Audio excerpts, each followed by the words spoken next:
Chris Kirk was in the bunker and did the usual thing, Jeff. He just had to wedge out because you have no other choice. All the years we've been doing this and playing in this tournament, Scott, I've never seen anyone hit it on the green from either of those bunkers. No, it's pretty hard to hit the green from the middle of the fairway, but it's impossible from those two bunkers. Exactly. Lucas Glover trying to get the speed right, and it's a little low, but not. The respect to the speed is but it's warranted. It never had a chance to go in for a 2, but he's going to make it 3. Which is A-okay. So Sergio Garcia, 201 yards. Hit this shot a million times in his life. Not happy today with it. Hung it out to the right, and it'll probably be front right like everybody else in general. He knew it.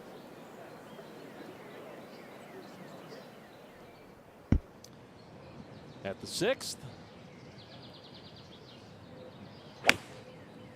The man made a hole-in-one on this hole one time, Dave. We were here for it. Got a good line today. And oh, man. Corey Connors, the most recent hole-in-one at 6, and he almost had a second one in his Masters career. What a shot. I would say he owns this hole, but nobody owns this one. Ryan Fox, share of the lead at 3 under. And I think he's hung it right as well. And guess where it ends up, Scott? it's like I said, if they would put the whole location on the front right, there'd be a lot of birdies. Par putt. And well done. Must have snuck it in the top side there. Yeah, Ben on. That was probably a little more difficult of a par putt than he was hoping for. Gave that a little longer look with his body language, but as they say, the last break was vertical. That's all that matters. Ben on. Off to a great start. Now Stubbs. I'm still impressed with the shot he hit at 5. Uh-oh. Wants it to get down. If it's going long. How about that? Beauty. Great shot. Very impressive for a young amateur to have that kind of distance control. Well, at 5, Kirk, we saw in the bunker, had to play out to 142. So into the wind here, he's got to watch. If he comes up a little short, it's got a big probability of spinning off the front of the green. And he called that. I think it just shows you how precise you have. Even with, he's got a 9-iron or something there, and he's just trying to be so precise. And there's no room for error. 7-iron for Zach Johnson. We're starting to see some shots closer to the hole at 6. That one, though, is headed left. Left and long. Looked like that patron caught it, but I think it must have just missed her. Looked like Zach. He doesn't like to hit many cuts, but he looked to me like he was trying to hold it off there a little bit and got over on it and off it went. Down left to right, yeah. Glover makes his par.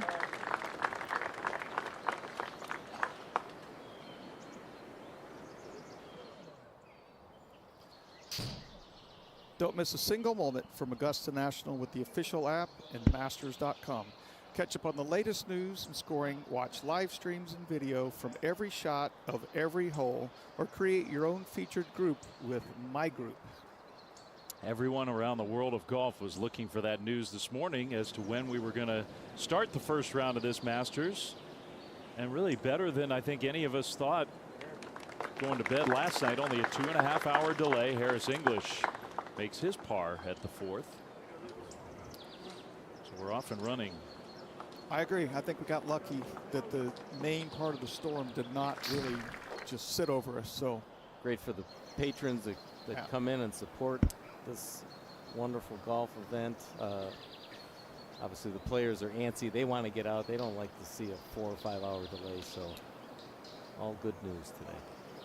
All right. That was a good effort from a long way away. Yeah, excellent from there. Well, we know who that is on the tee at 4. three-time Masters champion Phil Mickelson with an 8-iron. I think he'll be trying to work it in. Go. Right, Go. left to right. Stay there. It's fine. Just hung it, but it's fine. He's telling himself, it is fine. Well, It's fine for him. Yeah. No, I mean, you know, hey, he knows every square inch of this property. he knows it as good as anybody. So that's the Masters champion miss, though, right there, as we've been seeing all day. Yeah, speaking of, Sergio Garcia coming off the first birdie at the 4th. Long birdie putt. Looks like it needs to go a little bit. Just never had enough pace. Dave, that's the difficulty. He was on a little different angle than where it was Ryan Fox right before him, correct? Correct. And it just had, I mean, the speed, just 2 feet can make a difference of 10 foot of rollout, which, Jeff, you said a yard or two is incredible here. Yeah, what do you like? Yeah, I like. I think I was saying 60 Sepp Straka working things out with his caddy on the tee at 4. 1 under par through his first 3 holes. The Austrian native. Yep, good solid ball striker. Another good line here. Solid iron. That's his strength right there, is solid iron shots. Made his first European Ryder Cup team last year, so that was a huge thrill for him. Part of that winning Ryder Cup team. Took down Zach Johnson's Speaking crew. of that, I think Zach caught a good break. The patrons definitely stopped that ball. it could be a little bit soggy underneath, though, and very hard to make solid contact. He might have just taken out his putter, so he may be second guessing his strategy. Tony Finau at the 4th. He is the same guy. Unbelievable ball striker. Yeah. He's very good in the wind, too. He's got the ability to move the ball up and down. He's not afraid to drop that flight down with those irons and the driver. A really good shot from Tony Finau. So this is the par putt, and really what Christian Kirk is trying to do is, what Chris Kirk is trying to do is just save bogey. Somehow get 2-putt this. Limit the damage, and look, they are struggling so much with the pace on 5 today, more than I've seen in all the years. Dave, good call. Zach with the putter now.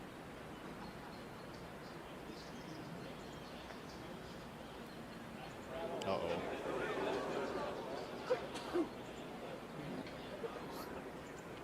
That's better stay. Just hang on right there. It did. Maybe a good thing the wind's gusting against that ball to keep it from going further. That might have prevented that from going down to the bottom of the hill. All right, Chris Kirk. So he didn't save bogey. That's a double.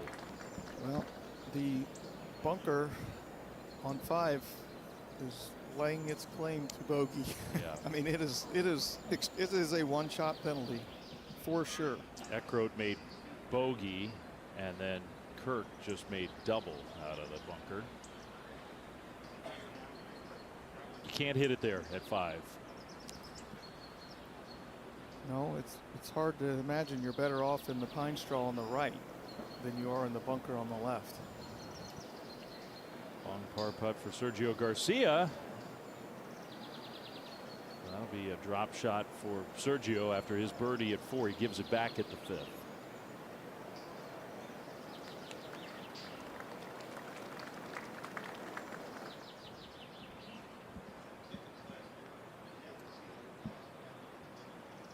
Par putt coming for Zach Johnson. That'll be a little bit right to left. One of the more interesting hole locations on the whole golf course since it breaks away from Race Creek.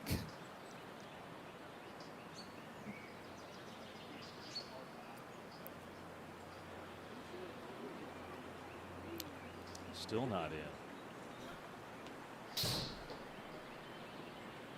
He's playing a lot of shots before Corey Connors has his birdie putt. And Jasper Stubbs, for that matter, has had to wait for his birdie to try. While he gets that lined up, Phil Mickelson at the 4th. He shouldn't have any problem with this. We know he's had this putt before. Yeah, it's all about speed. Obviously, you can get the speed right. Actually, doesn't break a whole ton from where he's standing.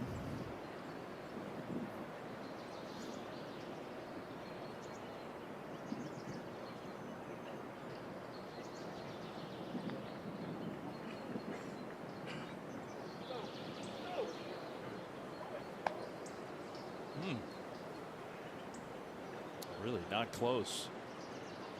I kind of think the ½ an inch of rain. It's just affected it just enough. Changed the whole feel of the green speed for the players today. We've seen some of these miss right. Yeah. So another one missed right. Well, that is a new hole location, and they haven't figured it out yet. Not yet. It's been reworked, and it's tough to get that out of your brain, some of the memories. Harris English, ball above his feet after finding the fairway at 5. He may need to yell ahead to Jasper Stubbs and find out what he did on his 3rd shot from down there. Didn't quite get to that 2nd cut. Corey Connors just waiting and waiting and waiting. Stubbs for par.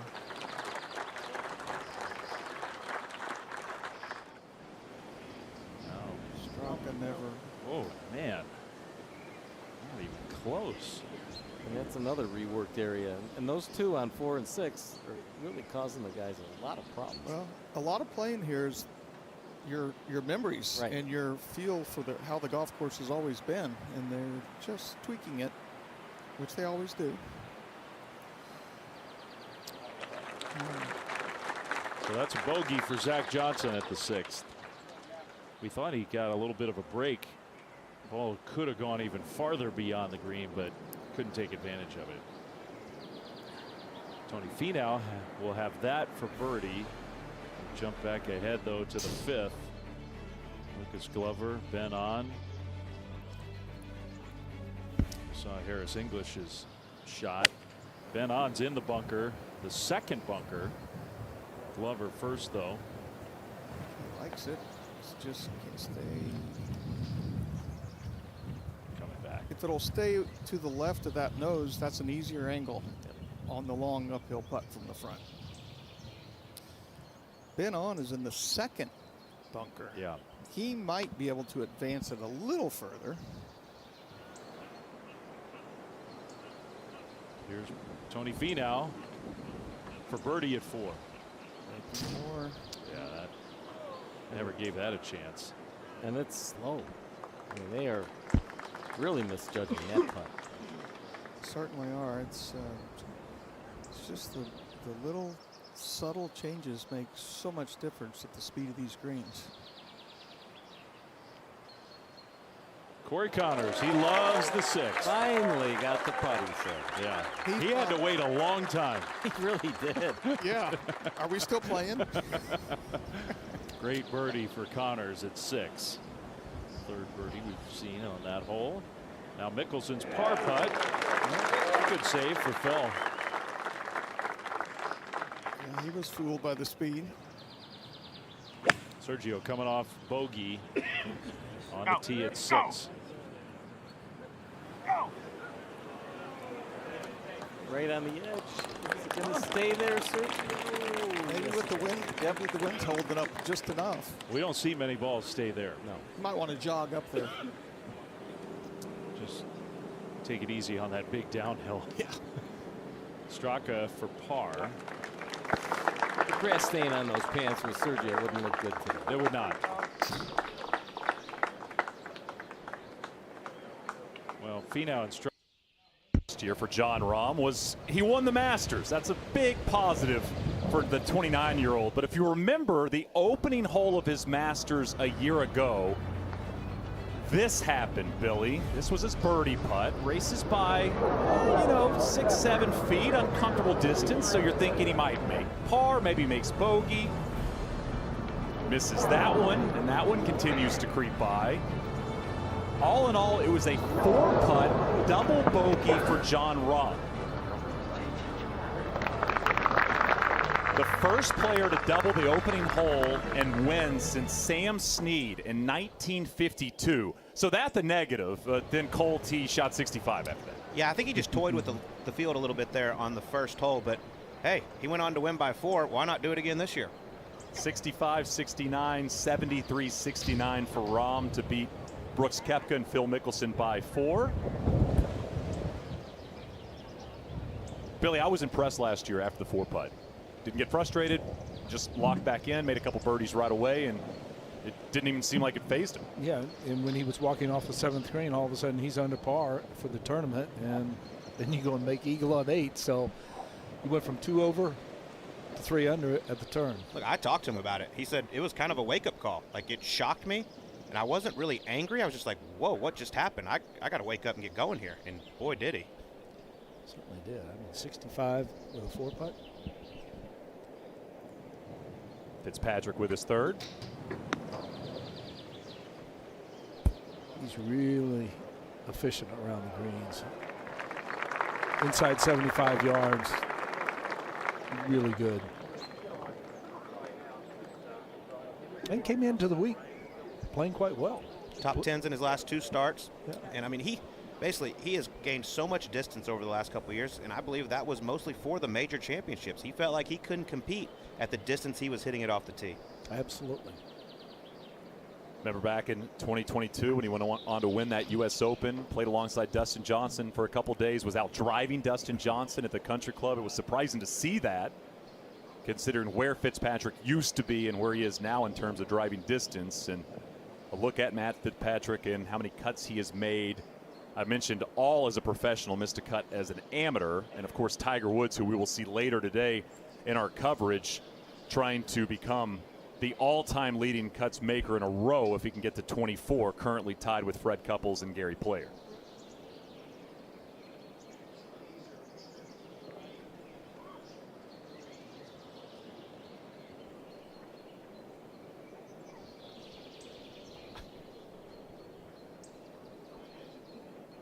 I think with this win, Billy, you know, leaving it in the correct spot is very important. But if you happen to get it short-sided and you have some wind behind you with how hard it's blowing, you're in a lot of trouble. Yeah, you're very busy trying to figure out just how I can avoid making it up. I think you'll notice a lot of these players, they'll leave it where they're pitching back into the wind. Mm-hmm.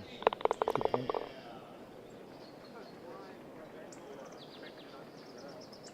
But this is pretty straightforward here, other than your entire body shaking on the first hole of the Masters. Yeah.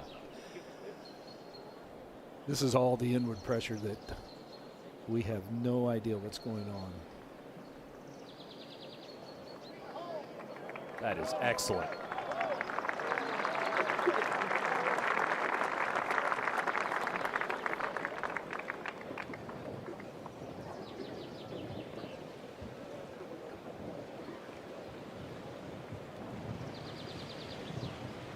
These guys this afternoon are going to be in for a battle. That wind is starting to really blow.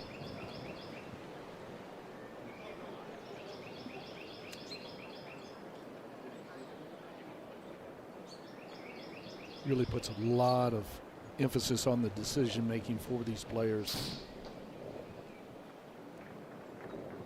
I mean, every single hole is going to be a challenge. I would have to think Jon Rahm was very shocked with that ball spinning back as much as it did, considering what they've seen the last 3 days.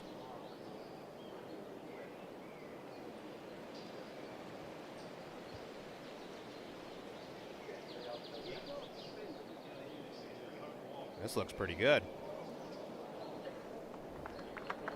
Good pace up the hill left for his par. Billy, I mentioned Dunlap being in a similar position as Schwartzel back in 2011 when he went on to win the Masters. Now, he took a little bit of a different approach. This was how he started the day. If you remember, it was a 6-iron he pitched with. Kept it low, crossed the green. You remember, Billy, he was 4 back of Rory McIlroy Nobody was giving him a shot, and he does this to begin his Sunday. Certainly a nice way to start in two different ways. And I think that's the beauty of the green complexes here. The exterior about the green complexes is that you do have decisions to make. You can play different shots. Pitched in at the first, made eagle at 3, and then, of course, famously birdied his final 4 holes to take home the green jacket. See if Fitzpatrick can save his par. And we've seen him over the years leave the flag stick in a lot. He said earlier this week these ones are a little thicker, so he's probably going to be pulling it out each time. But what a save for Matt Fitzpatrick at the first.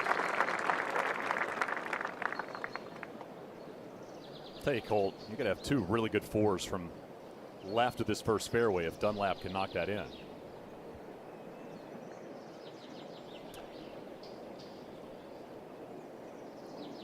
I think you could probably pull every player in the field and say, we'll give you par on 1 and you want to head to 2, and they would say yes. Played to an average of 4.18 a year ago.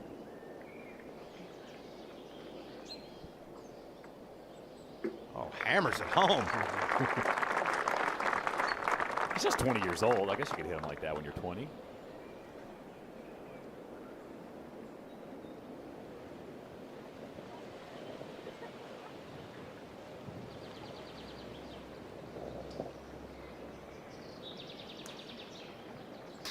Do you think last year's in his mind at all right here?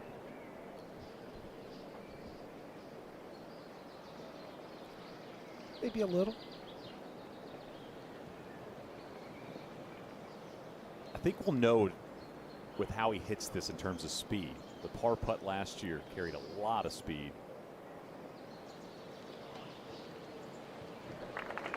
Confident. 3 great pars at the first.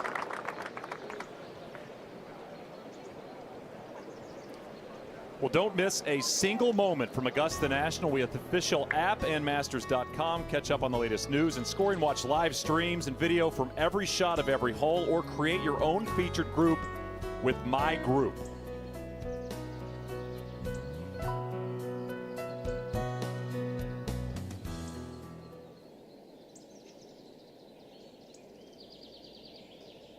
Billy, it's got to feel so good to make 4 at the first on Thursday. Yeah, get the tournament started on the right foot. A couple of nice saves by Fitzpatrick and Dunlap. Rahm, even though the wedge wasn't what he was looking for, certainly a good 2-putt from there, and now maybe make something happen on the next 2 holes. Colt, some changes to the second hole for 2024. Yeah, the tee moved back 10 yards and a little bit to the left, so now you're basically staring right at that fairway bunker that is on the right side of the fairway. So if you want to get aggressive, you really have to turn this ball right to left.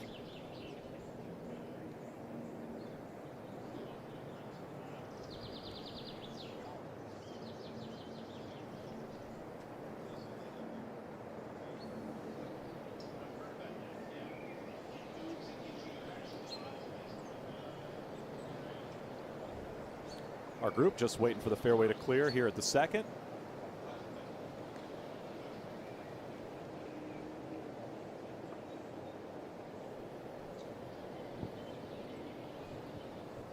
Already seen 12 birdies here at number 2 today. I mean, the par 5s here at Augusta National, you have to take care of. They always play as the 4 easiest holes, and these players with their length, they feel like when they step up on each teeing area on a par 5, they got to make birdie at worst. Yeah, I'm curious to see how the additional length is going to affect scoring, because you look at last year, this was the easiest hole on the golf course, and I'm kind of wondering, with a little bit of an angle and a little bit of added yardage, just how is it going to play at the end of the week? It's with the added yardage, it's 325 to carry that bunker, which we have seen a few guys do it over the last few years. So that's going to be a little more difficult. But I think the angle's the biggest thing, because most of these guys, they love to play a little left to right fade with the driver for the right-handers. They don't feel as comfortable turning it right to left. And now at this angle, you really have to turn it. Colt, you mentioned Masters champions haven't had a lot of success around the par 5 since 2000. Champions have averaged 8.5 under par on the par 5s for the week. Got to make your hay on the 4 par 5s at Augusta National.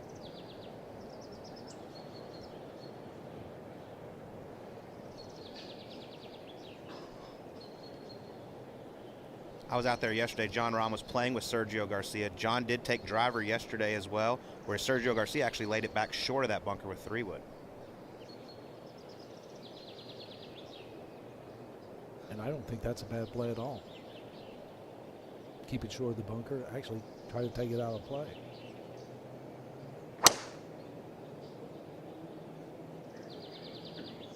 On the right.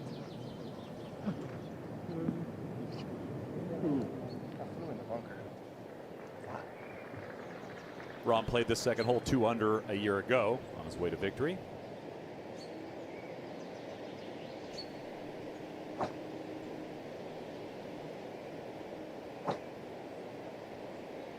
It's been an interesting year for Matt Fitzpatrick. Really struggled to start the season. Then he found out he had a 5-gram weight in the butt end of his driver, and he was missing everything left, and then he fixed it, and he's finished top 10 his last 2 events. Proper golf shot right there. Yeah, you start looking at his driving stats these last 2 weeks. So much better. Yeah, he was missing everything left to start the year, and now it's, yeah, like you said, much better. And here you see Nick Dunlap deciding to go with 3-wood, but he hammers it, so he still might be able to get this past the bunker.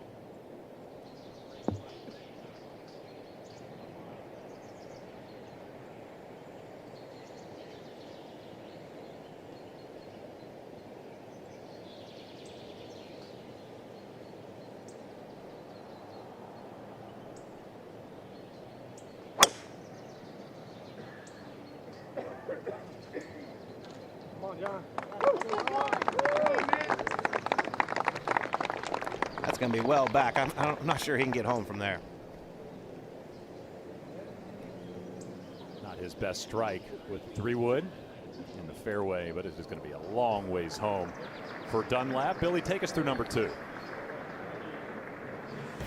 Well, pink dogwood, and we talked about the tee, and that's what the player is looking at. That's what Colt was talking about, a more direct look at that bunker on down that right-hand side. And as Colt said, 325 to cover the bunker, but the players are just looking inside that corner if they go with driver, just trying to gently move from right to left, take advantage of the downslope, tilt the fairway, push it down there a little bit further. And then you have a shot to a hole location that if you're not confident that you can put it in one of the bunkers there, give yourself an angle. Go to the right-hand side. Then you're hitting into the tilt of the green. You see the white arrows are coming more towards you, towards that bunker. If you can push it over there, then you're going back up the hill, and then you can really impart some spin and get it close. Keeping one eye on the field today as we check in on the leaderboard. And Colt, I just wanted to update you here. Rory McIlroy, who just teed off, 87 yards left into the first hole. That must be nice. So he was just 19 yards behind Fitzpatrick's third. That's good math. That was quick math right there. Very impressed. SMU education, guys. There you go. And we got an SMU Mustang up there tied for the lead right now, and Bryson DeChambeau. There you go. Tony Finau having a good start. He's got 2 drivers in the bag this week. Took the 3-wood out and threw a second driver in the bag. We'll cut down driver as we go back to the first tee. Second featured group on this Thursday getting set to go. Wyndham Clark, Victor Hovland, Cameron Smith grouped together. Yeah. No, I like 7 o'clock.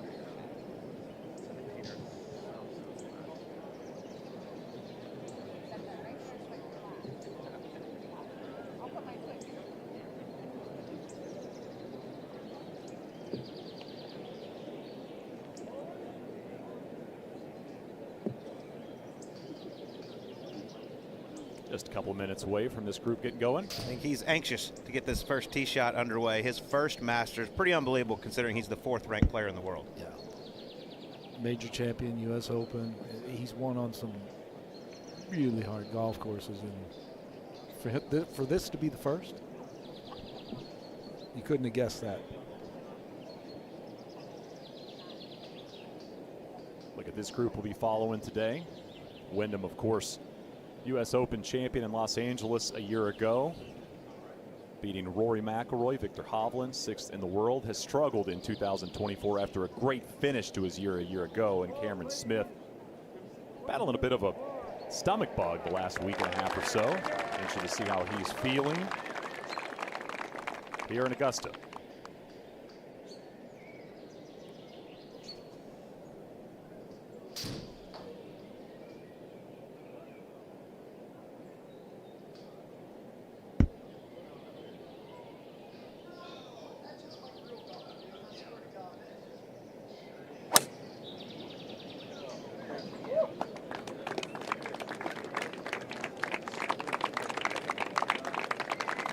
That is just a beautiful golf swing and a beautiful start for Wyndham Clark.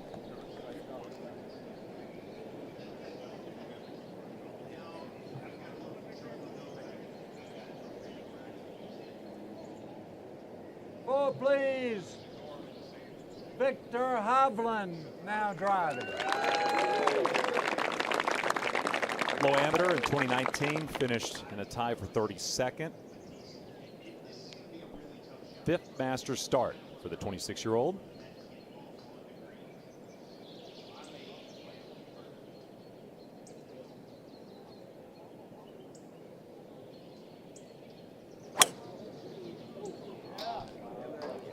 And a guy that has been spending so much time on the practice area just trying to figure out something with the golf swing.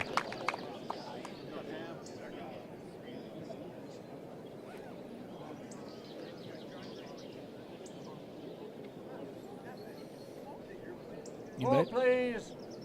Cameron Smith now driving.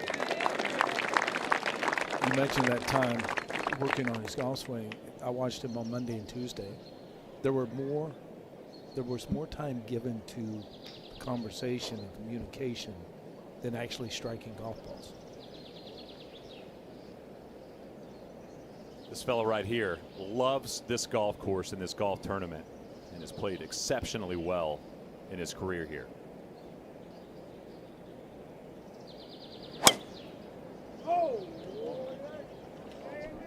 And Colt, it really comes down to this golf club for him. Yeah, he he's can drive it relatively straight, he can contend. Yeah, he's not the best driver of the golf ball, but the short game and the putting is just elite. Over the last 2 years in major championships, Cam's ranked 1st in strokes gained putting per round, 2nd in strokes gained approach in the majors as we go to number 2 and Dunlap.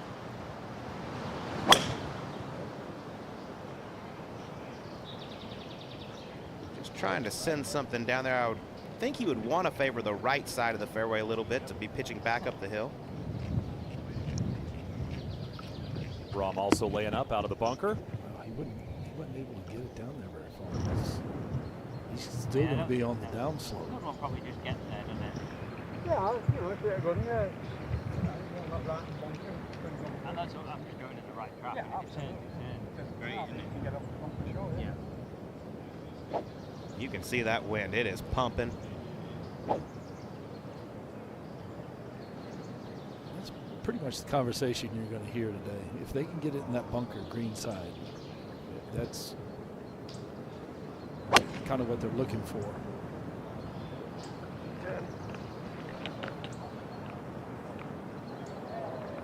Oh, wow. Oh, it hopped. I'm not quite sure if that was a good break or a bad break. Well, it looks like he'll have plenty of room to work with. Well, don't miss a single moment from the 88th Masters with the official app at Masters.com. Catch up on the latest news and scoring, watch live streams and video from every shot of every hole, or create your own featured group with My Group.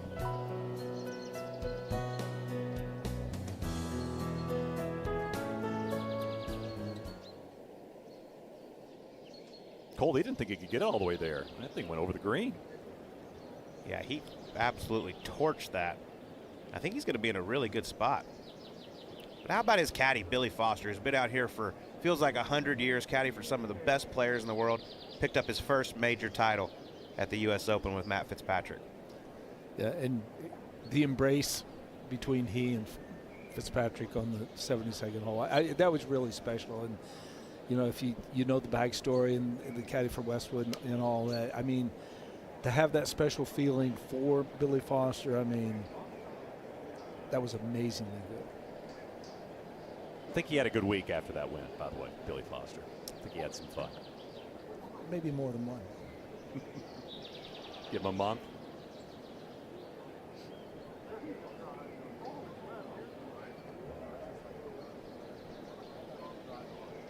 Matt Fitzpatrick just over the green here at the second.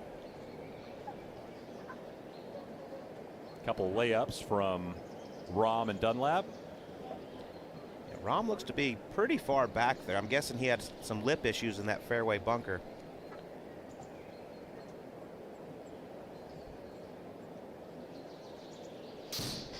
It just drives these guys crazy when they can't go for the par fives here and two, because they know they can get home as long as they hit the fairway.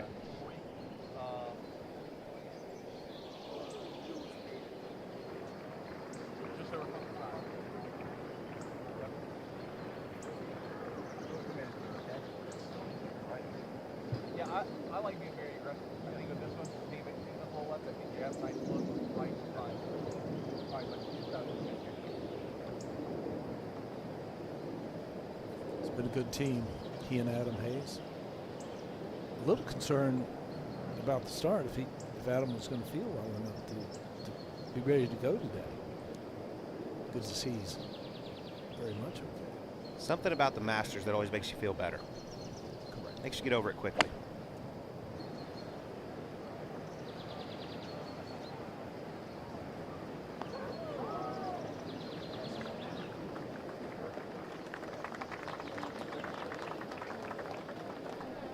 I think you're going to see a lot of that gesturing today. Like they pick a wind direction, then it does something different than they think. Go back to one. Colt, he's been fighting left with the golf swing. Yeah, and it's off the tee. It's with the irons as well. Been tinkering a lot. I saw an interview yesterday where he said, "I'm just a very curious guy. I like to know everything."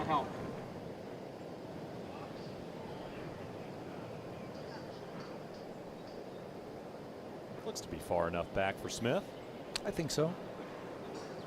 And then on the other hand, here's a player that likes to know just enough.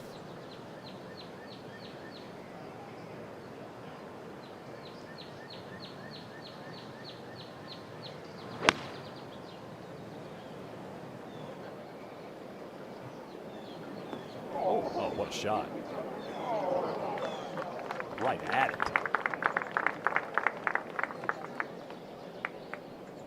It's good, Cam. You're good. Curious look. See where Dunlap's layup ended up and Fitzpatrick second.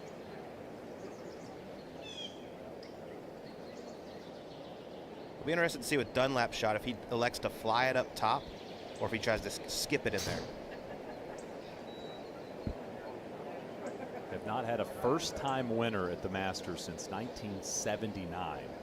If it's going to happen, it feels like this is the year with Wyndham and Ludwig and Dunlap. With a skip, but it still spun a little too much. And yeah, to your point, I mean, you got some great candidates to try to break that streak. Okay, when you start going down the list, you look at a Wyndham Clark, you look at an Oberg, you look at Dunlap. There are several players in this field that I would be pointing towards, and this would be one of them right there. I mean, this guy has been a very popular pick this week, amongst a lot of the so-called experts out there. A couple of runner-up finishes in his last 3 starts. Of course, shot 60 at Pebble Beach in that 3rd round. Went on to win that week with the shortened event. It's a nice combination to have the length in the short game. That plays in the sport. I hit it far and straight, and I can chip and putt. That's Wyndham Clark. I mean, Colt, I'd say the one knock on Wyndham's game at Augusta National from people is moving the ball off the tee right to left. You play some golf with him. You've seen him up close and personal. Does he Feel comfortable doing that with the driver 3-wood? He's been working on it. If Okay. he does move it right to left, he likes to hit the 3-wood. But he is predominantly a fader of the golf ball, but they've done all right around here. Tiger faded it. Jack faded it. 11 green jackets between those two. Going with the left hand low. Leaves it underneath the hole. Not his best.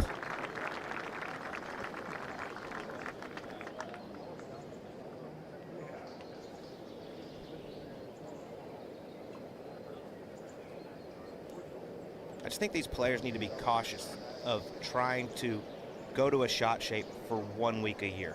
We saw what it did to Martin Keimer. Really made his career go in the wrong direction.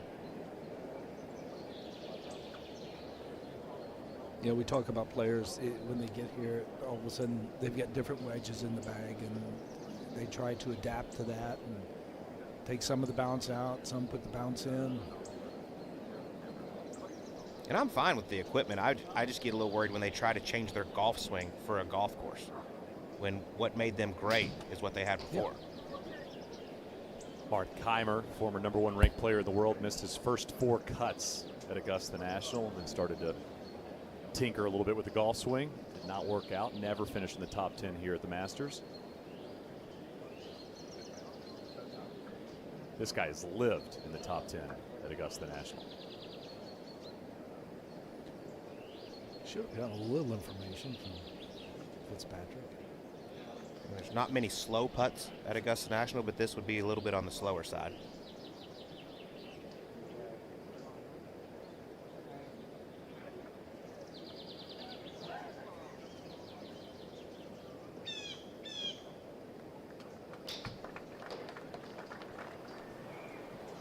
Likely a par for Rahm at the second. Go back to 1.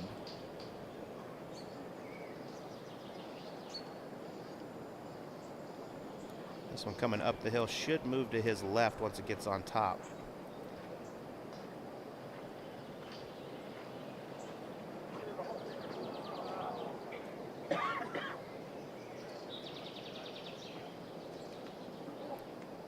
But Shane, that's a man that's playing with a lot of confidence right now. And he has been tough to beat this season. Stat-wise, you look at his game, and you guys were talking about no holes in the game of Wyndham Clark. 12th off the tee, 15th in putting, 13th tee to green.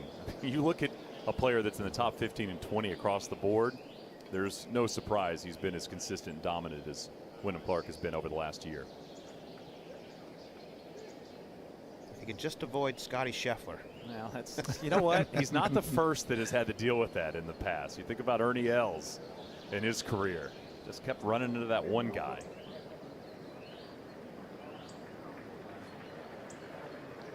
Oh boy, that's carrying a lot of speed.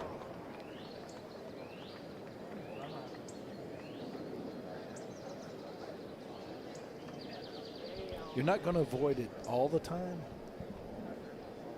but 3.5, 4 feet above the hole here at Augusta, you certainly want to try to avoid that. Especially with the wind blowing as hard as it is. Right.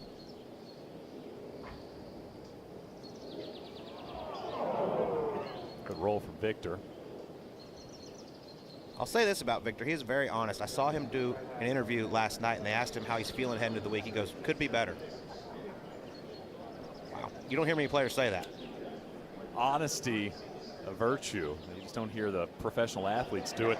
I saw an interview, Cole, with Tyrrell Hatton yesterday, and he said, I can't win here. You should ask somebody else the question. Yeah, I mean, we know Tyrrell Hatton is an honest guy, but basically giving it away before you start the tournament. Now, that was an excellent shot from Cameron Smith out of the fairway bunker here at 1. For those at home, just try to copy that putting stroke right there. It is so beautiful. Maybe not that one in particular. We'll find another. Billy, these still make you nervous? Even watching, they make me nervous. That was dead center. That's a good roll.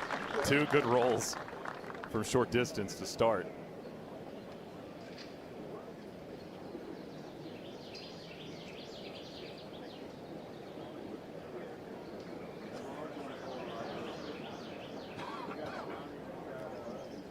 Now Now Rahm, this second hole has been his best hole over the course of his career at Augusta Nationals. Played this par 5 20 under.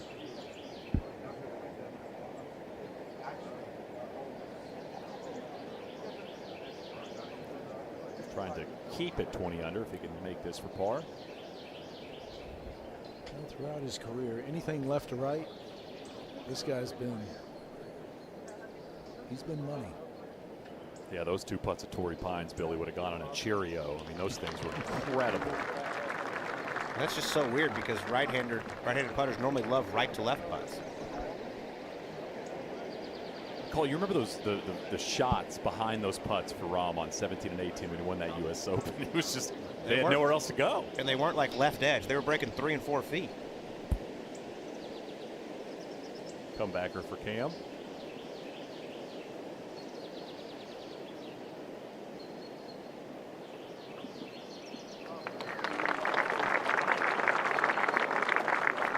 Whole lot of pars on the first hole for our feature groups.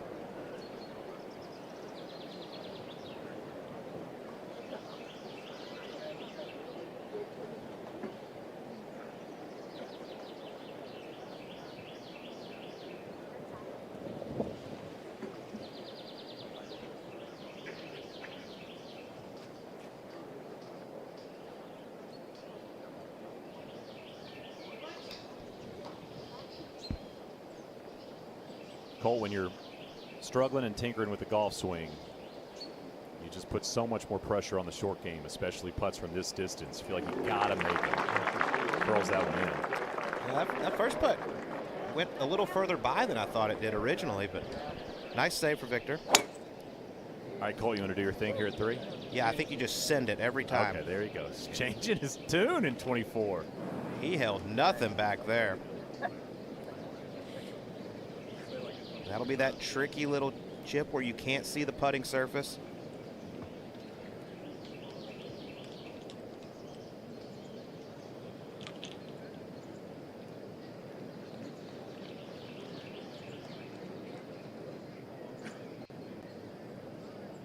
Alistair McKenzie saying of this third hole, near perfect. That's what he said about this short par 4.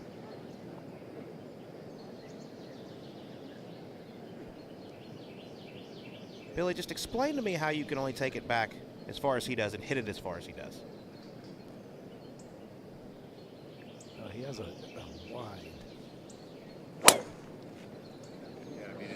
wide arc that it never lessens. I mean, it always stays out there. And the amount of club heads, watch out. I think that's a good That's gonna break. be okay. Yeah, I think Yeah. that's good to be in that greenside bunker. But it never gets shorter. I mean, he always keeps it there, and then just the lower half power alone is unbelievable. I mean, the club gets back to 3/4 away, and he has 184 mile-an-hour ball speed. This man right here, he can move it though. He's got very wide shoulders, lives in the gym.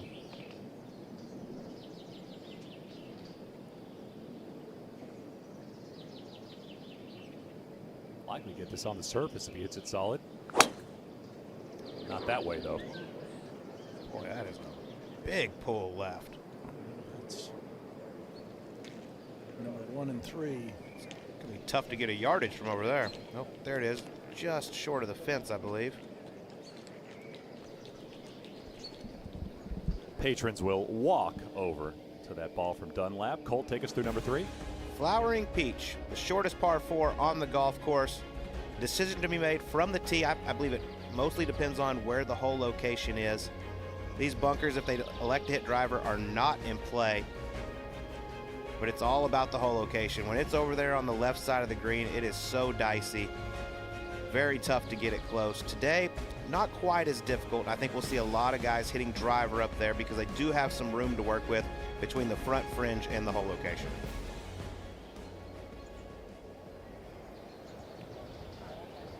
Already seeing a good amount of birdies here at 3. Playing under par. This is, Billy, when you kind of got to get it. These number 2 and number 3 run, because then you get 4, then you get 5, then you get 7. Go back to the second.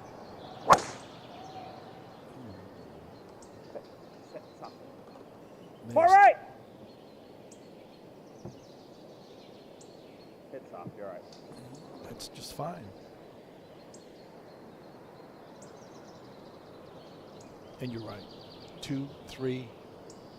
If you can get those 2. 4's playing shorter today.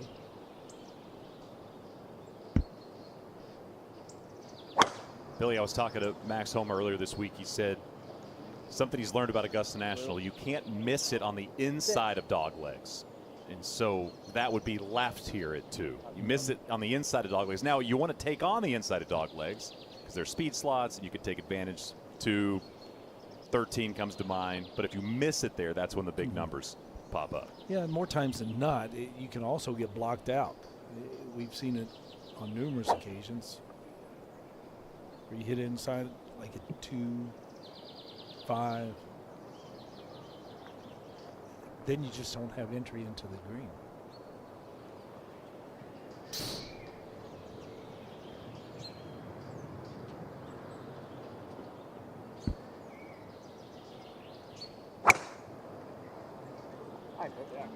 That's on a very nice line.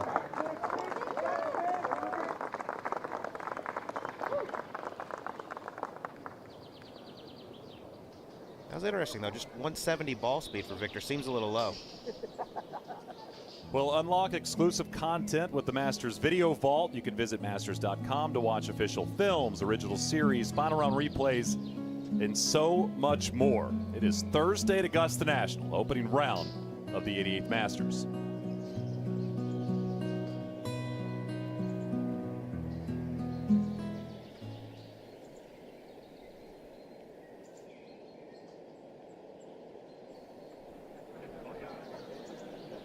Nick Dunlap is going to see a lot of Augusta National if these first 3 holes tell us anything. Left at the first, save par, and he is well left here at number 3.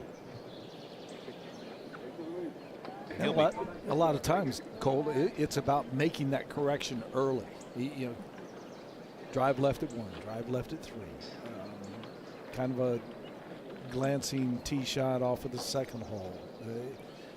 So the ball striking not solid right now. Can he make the correction? I mean, if you look at his numbers so far this year, I mean, he is just so far down in the ball striking stats. The T11 was at Houston, which is one of the most generous golf courses off the tee you'll ever find.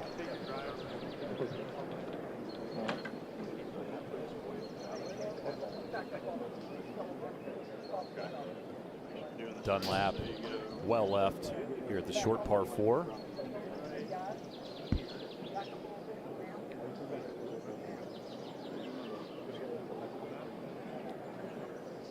Getting help from one of the rules officials. I'm guessing he's going to be taking relief from that massive scoreboard that is left of the third.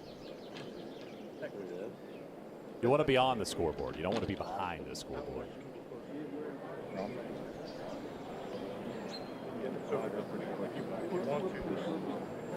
Billy, what's he got here? What's the options? Is it play it short of the green? Can he get it on the surface? I think he can get it on the surface. It's going to be, you want to be safe and play beyond the flagstick, 30, 35 feet.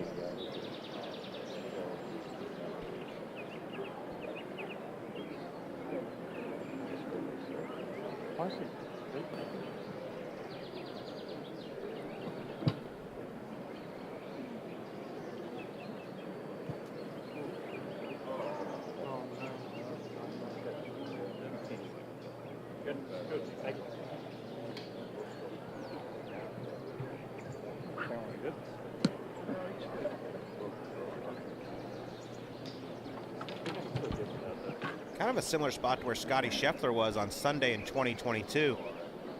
Wasn't able to get it on the putting surface, but then chipped in for 3 here at the third and really settled him down.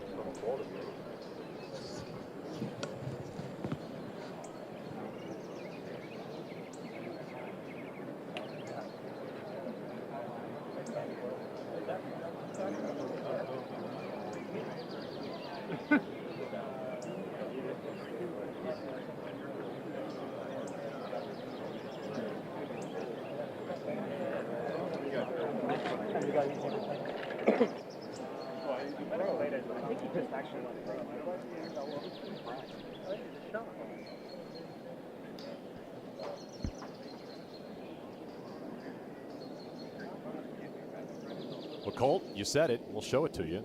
Scotty Scheffler, a couple years back. Kind of needed this one, Colt, if you remember. Chasers were making moves and felt like you might make 5, but I know you grew up with them. I know you've chipped against them for sodas and money and hot dogs. You've seen a lot of that in your life? I was walking out to watch him play, walking through the trees by where the restrooms and concessions are. His dad, I run into him and he's like, it's not good, it's not good. And then all of a sudden you hear this massive roar. And I go, what? I think things are going to be okay, Mr. Scheffler. Main thing is just keeping it under that.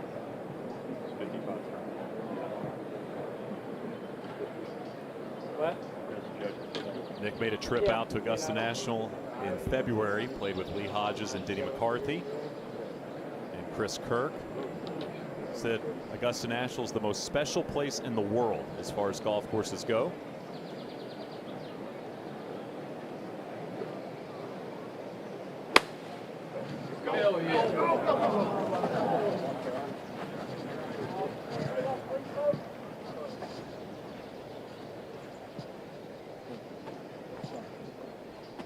Well, like you said, he's seen a lot of it so far in the first 3 holes.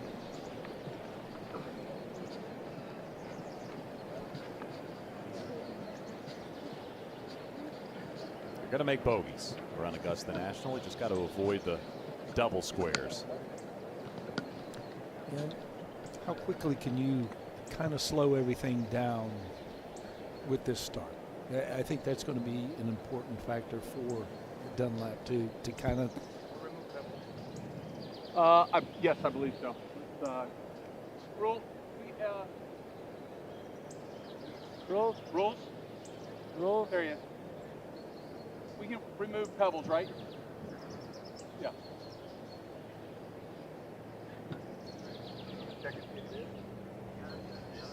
Yeah, why don't you check and see if it is too, please. Thank you.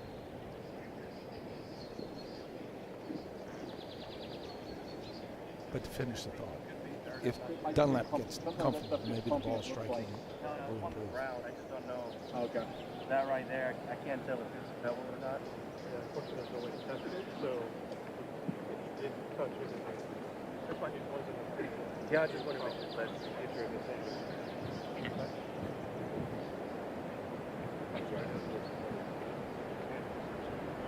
Thank you.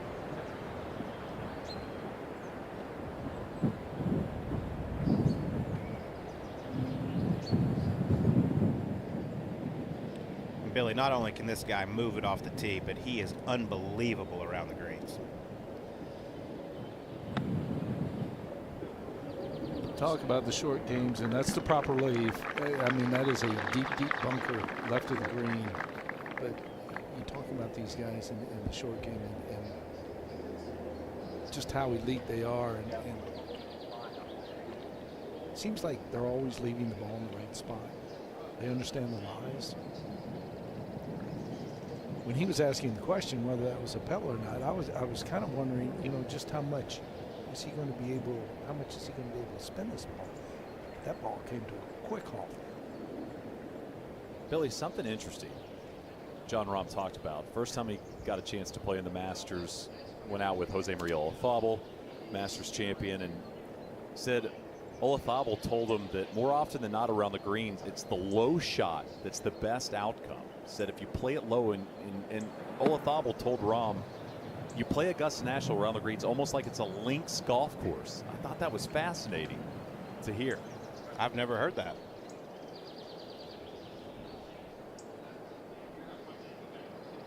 Something about Spanish golfers and having great hands, huh? It's unbelievable. They're so good around the greens. This is a much different method, obviously, going with the crosshand, and that is not a very good leave. That's a massive breaker from left to right. But you also cannot afford to come up short there and have it roll right back to your feet. Correct.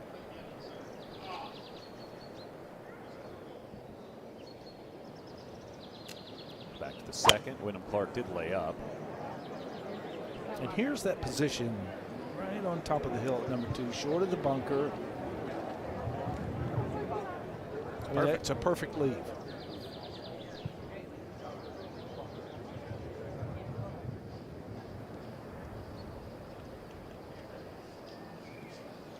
I know it's very windy, but you can already see that new tee is making a difference. It's much harder. We haven't seen one person get it kind of down the elm. We've seen guys hit 6-7 iron into the second in years past. Colt, I was talking to Baba this week. Said when he won in 2014, he had 8 iron into 2. It's not fair.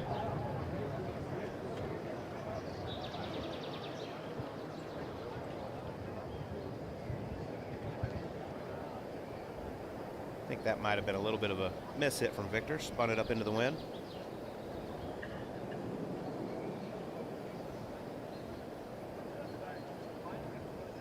And it's been a lot of work up to this point for Dunlap.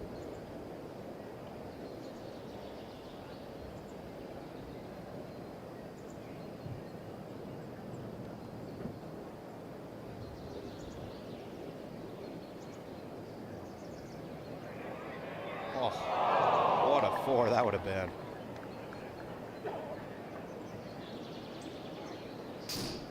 Be the first drop shot of anybody in our featured groups on this Thursday.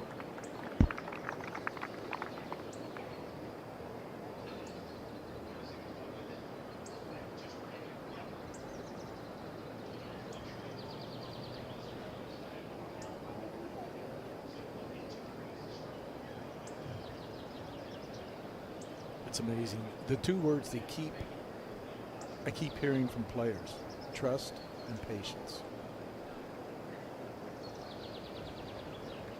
Colt, you said it. It's a birdie putt, but it's a defensive one. I mean, this is one, if you're looking at it on a dial, it'd be coming in around 9 o'clock. It's going to come straight sideways. Just hit it a hair too hard.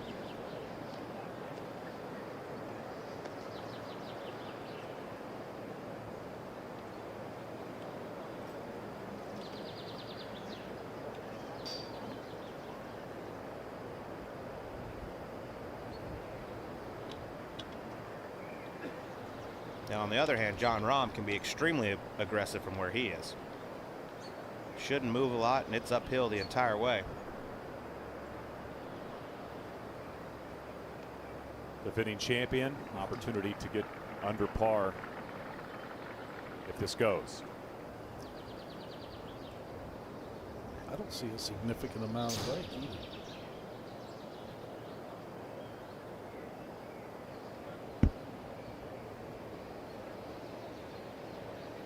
Right in the middle.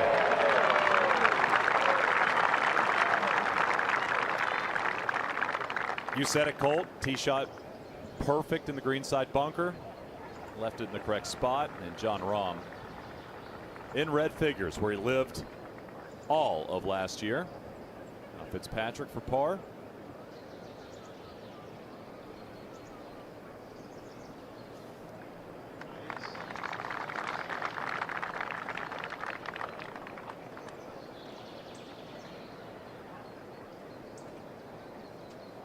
Similar distance birdie putts for Fitzpatrick and Rahm, and totally different approaches. It's what Augusta National does. Look at our group back at the second. From these spots, likely going to get 3 4s. Just flew it a little too far. That's going to be such a fast putt. That is not going to be a 4. Likely. That is going to be tough.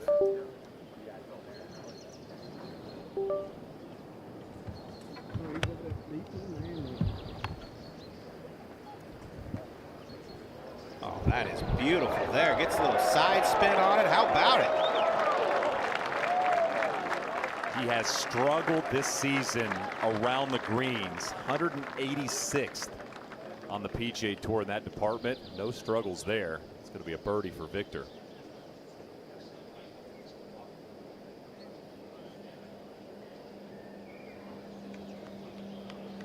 It seemed like late last year he really turned the corner with that part of his game. Hit a number of great pitches in the playoffs.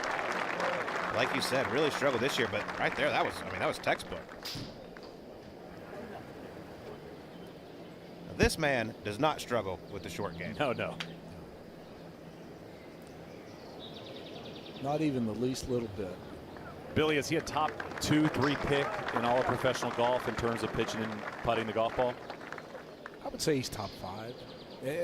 I see so many guys. I look at a guy like Xander Schauffele and Jordan Spieth, and these, there are a lot of good players that have that elite short game. Stay.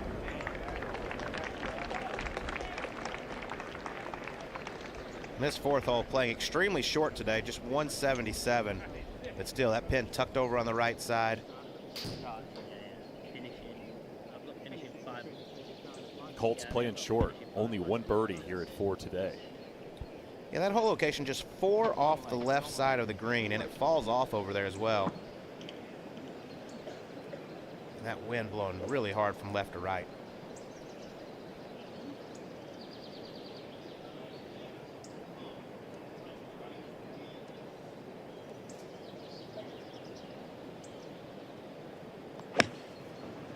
Seven iron on the way for Fitzpatrick.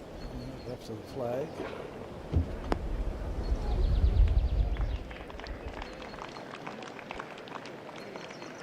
Even at 177 with a 7 iron in your hand, I mean, he didn't miss his sight line, but maybe 5 feet. Probably not, but there's just not much room behind that hole location. We've seen guys over this green in the trees, in the bushes, and causes them a lot of trouble. So you got to be a little careful here at 4. About Ryan Fox, 5 under through 8 in his second Masters. Just made eagle at the par 5.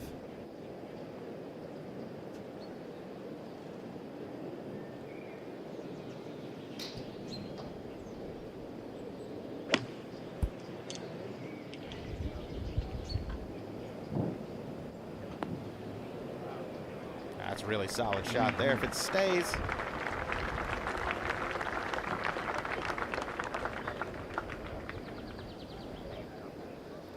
Back to 2. Here's that quick one, Colt. Just barely gets it through the fringe, and that was low and left the entire way.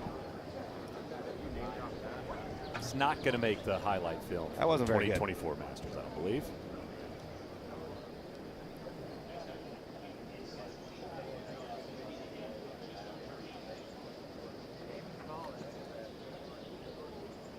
Up the hill, inside the hole. Had a good look at one. Didn't convert.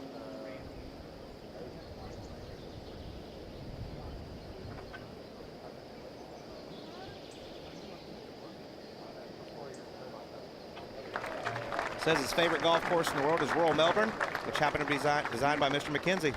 Just like this place. No wonder he likes this place so much. Yeah, he's and his record here shows it. Has never missed a cut at the Masters, Cameron Smith. 4 top 10s, 3 top 5s in his career.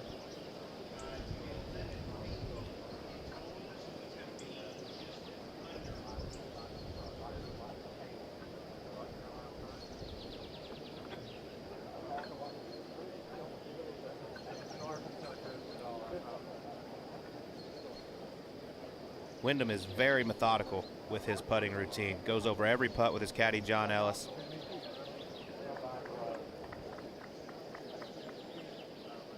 He's got to get this one outside the hole on the right, I believe, Billy.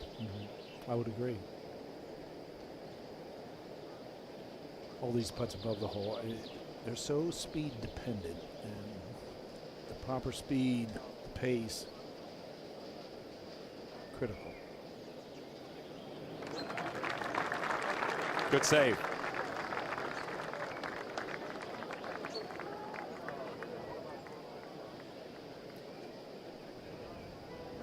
Seeing a few birdies from this group. Victor Hovland, Cameron Smith making birdie there at number 2. John Rahm at the 3rd. And get your junior into the game. Go to drivechipandputt.com to learn more. How about Akshay Bhatia in the field this week? From the Drive, Chip, and Putt.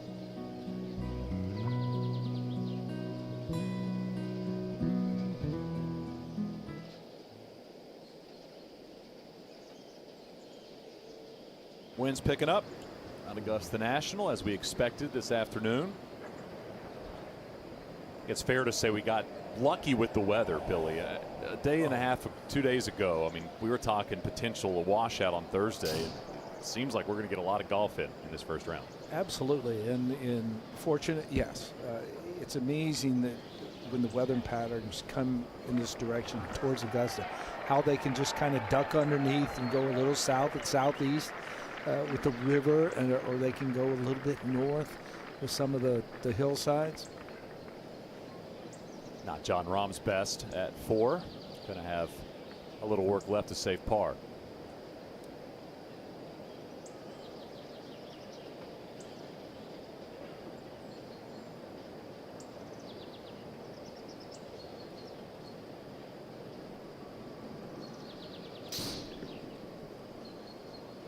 Matt Fitzpatrick at the 4th. Going to have a look for birdie.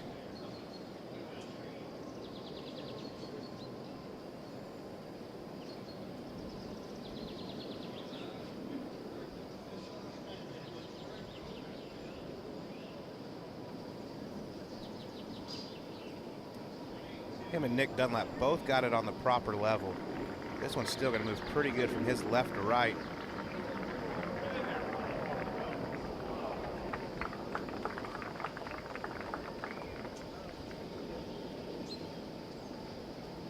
I think these players just kind of want to ease into the round today a little bit, Billy. They talked all week about how hard the golf course was playing, how firm the greens were. They have no idea what that weather did to this golf course. So I think it's going to take them a couple of holes to adapt. Yeah. And I think, I think as players, they identify those holes that, okay, for the week, 5, 7, 11, 18, those holes right there. Par's the score. And once they identify that, but I like your thought about easing into the round, get something started. It's like Rahm, he's 1 under par, so okay, now you're cranking. Smith, he's 1 under par. You just kind of ease into it and just got to keep it rolling. This will be a big putt. If Nick Dunlap can get this to drop, just made bogey at 3. He's been a little loose to this point. Similar putt to the one he had at 3. Just so slow up the hill.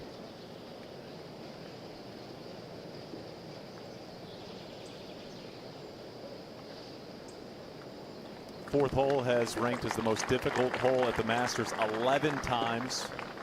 Last time being 2013.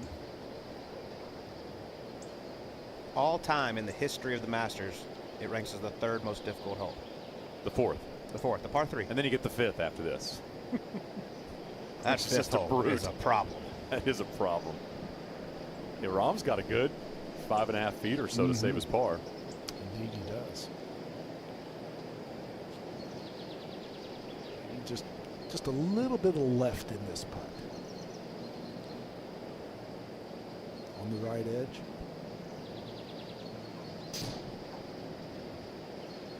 Said he kept his green jacket in his closet in a spot that he'd walk by every day so he could look at it. Occasionally slip it on.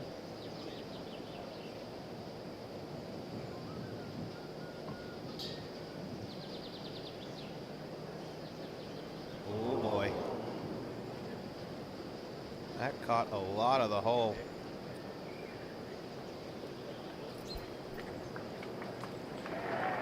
That will not make him very happy walking back to the 5th. That's just not the hardest of first putts, just trying to get away with a 2-putt and unforced error from John Rahm. Colt, take us to number 5, hardest on the golf course today. Magnolia, just a monster of a par 4. Got to keep it right of those fairway bunkers. If you get it down to the left, you have a blind second shot of over 200 yards. So hitting it in the fairway is very important, but you want to keep it up the right so you can see the putting surface. But the tee shot, in my opinion, not the hardest shot on this difficult par 4 5th. The second shot to one of the most diabolical greens here at Augusta National. Big slope in the front that'll feed it away. Don't really want to go long here. It runs away past that bunker. And as you can see, just one birdie made here today. That might be a skin. Most difficult hole today, most difficult hole last year. Field averaged 4.36. And Billy Kratzert, I could say this about a lot of things Jack Nicklaus did, but he made 2 eagles at the 5th back in 1995. First round and third round. How do you make eagle on 5 twice in the same Masters? Forget the record of 18 majors. That record will stand forever. Nobody will ever touch that. Well, I was just going to defer. The man has 18 majors. And that's something I did not know. When Trevor Immelman won his Masters in 2008, he played this 5th hole 3 under on the week.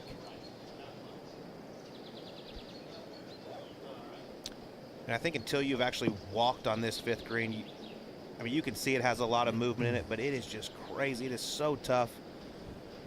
Colt, there are greens out here like that. I feel like 14 is similar. Is the 5th hole the one that you feel like is the most diabolical when you see it in person? No doubt about it, and especially because of the length of the hole. It's not like you're coming in with an 8 or 9 iron.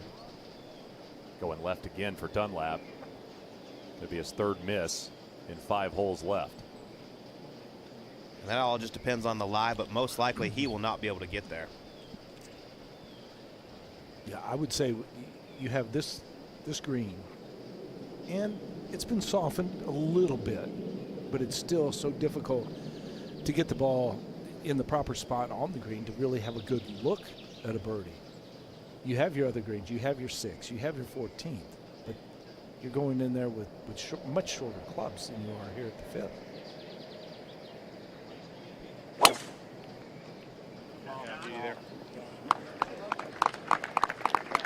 Just set up down the left and absolutely hammered it. When it starts coming out of that window like that, and about that much movement, that's a hard man to beat. A lot of trust in that golf swing. Here's Victor at 3. And Shane, my question is for Victor Hovland. I followed him in the playoffs in Chicago last year when he shot that second 9, 28. And it was the most unbelievable ball striking I've ever seen in my life. Went on to win the FedEx Cup. Why change the golf swing? They're always tinkering. You think about Tiger in his heyday. Wanted to mess with his golf swing. I don't have an answer, Colt. I mean, it seems strange. Jordan didn't mess with his jumper, you know. I'm just saying, I've seen a lot of great golf in my life. I've never seen anything like that second 9 in Chicago. It was the best 9 holes you said you've ever seen. One shot wasn't perfect. Yes, 28 on a very difficult golf course. This hole sets up well for Wyndham. See if he can give it the full treatment.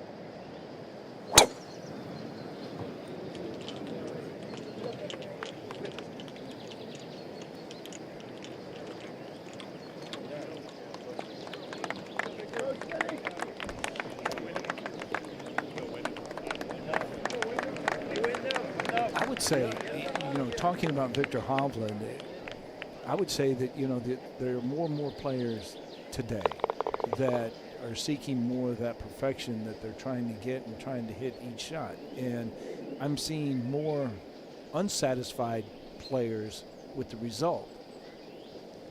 That's kind of a tricky spot to be in. Well, a reminder, don't miss a single moment from Augusta National with the official app and Masters.com. You can catch up on the latest news and scoring, watch live streams and video from every shot of every hole, or create your own featured group with my group. Just past the 2 o'clock hour on the East Coast here in Augusta.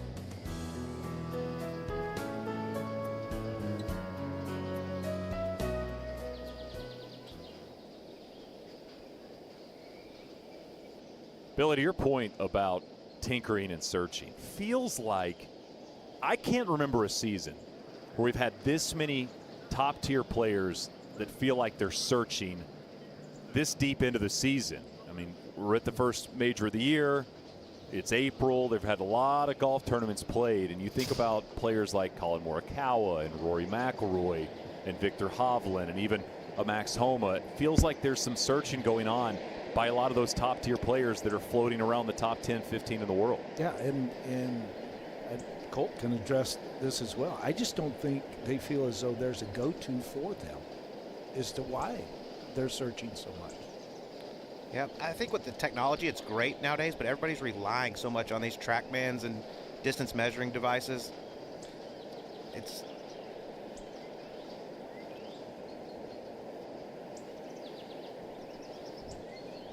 Just kind of waiting for players to get a more of a feel of their golf swing versus looking at the numbers and seeing if the numbers tell you what's going on. Well, I think you look at the best player in the world, and you don't see him living on those machines, looking back at like he just goes out and plays golf. He hits shots, and he's an old school player in today's world, and I think it's just so refreshing to see. Wyndham Clark's a lot like that. He doesn't have a swing coach or a swing instructor. His caddy, John Ellis, helps him some, but he just goes out there and figures out how to put the best score on each hole on the scorecard. And to your point about Scotty Scheffler, the #1 player in the world, doesn't he do a lot of just distance work at home? And he tries to just hit shots to a distance? The #1 player in the world has a club he uses every day that has a grip guide on it, which is just amazing to me. I mean, that's for like beginning golfers. I mean, he just sticks to the fundamentals every day. And yes, you're exactly right. A lot of distance work, but it cracks me up to see him pull that club out before every round. Like, you're the best player in the world, and you have to remind yourself how to grip it. Colt, you'll see him on the range preparing. He's always messing with his grip. You see, it's so essential. I mean, as you know, the only part of the body that touches the golf club. Oh, we're signing a glove. It's never a good sign. Signing a glove. Not during the round, at least. Wonder who the first player was that thought, put the glove on. Makes it easier to sign the glove. It had to have been somebody that tipped the other people off on that. Hopefully, whoever he hit is okay.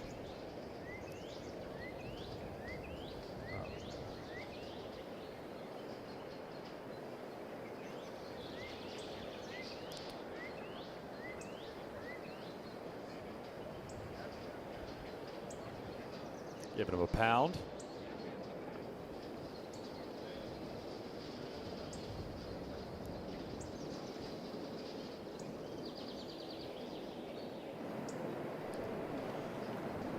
Go up ahead to Fitzpatrick. Just over 200 yards left into this 5th hole. Hole location on the back left.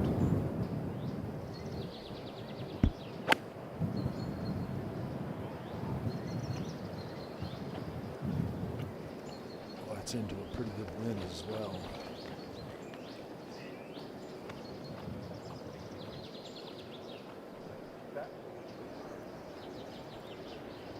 Back at 3. Perfect spot for Smith.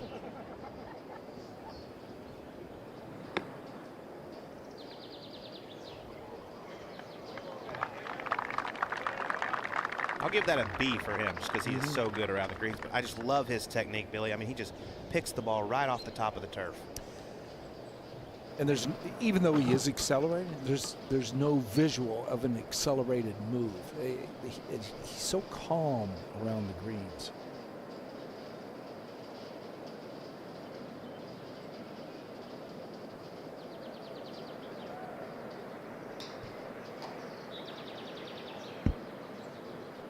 This is such a demanding second shot.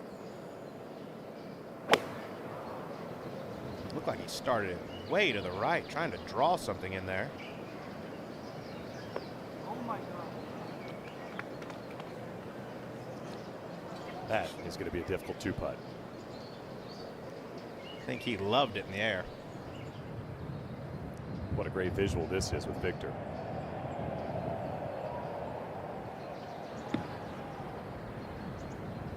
That was clever.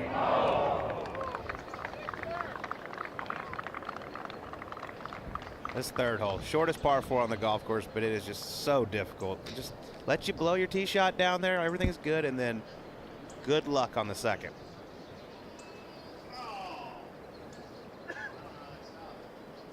Hope that patron is okay.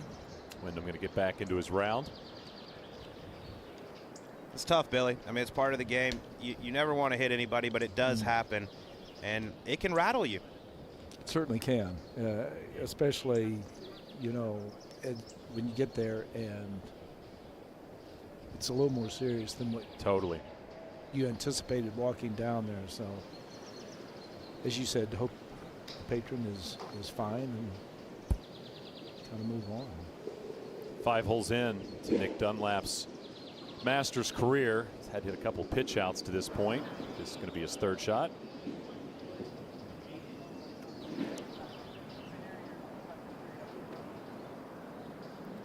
Yeah, those fairway bunkers left of 5 are just no good. They are so deep.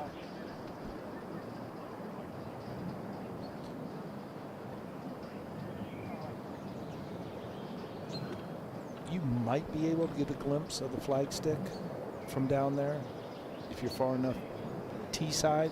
Presto could. Lamprecht could do it. You beat me to it. He could see it easily. But that's about all. I mean, you're not going to get any more than a quarter of the flagstick.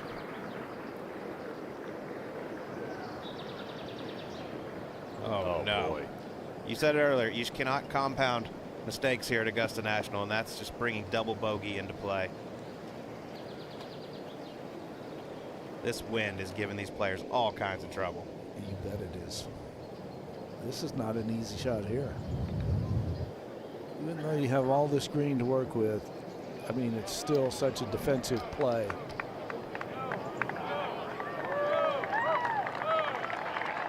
And could not have done it any better. Great touch from Wyndham Clark.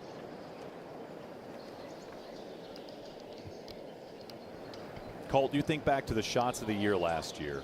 I think a lot of people have slept on the approach shot on Saturday at the U.S. Open. Remember, he kind of glanced it off the flagstick, makes birdie there, bumps Rory out of that final grouping, and he gets in it. I mean, it was a humongous moment, not just with the way it reshuffled that golf tournament, but I mean, Wyndham screaming at it to be right, and makes the birdie to close that Saturday. I think it was a big part of why he went on to win. Club twirl of the year as well. It was a great twirl. Rotations were incredible. Speedy, too. Here's Hovland. This one's going to be speedy. Yeah, you saw this putt earlier.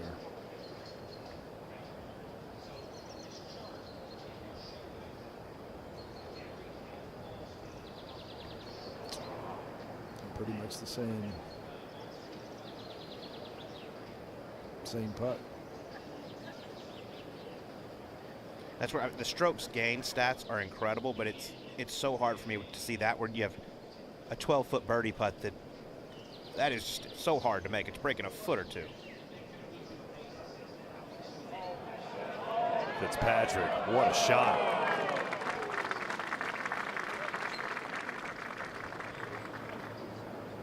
Have a real good chance to save par at 5. There are a few players that have gone to that left-hand low. He's the best that I've seen. Yeah, the first person I ever saw do it was VJ. Yep, VJ.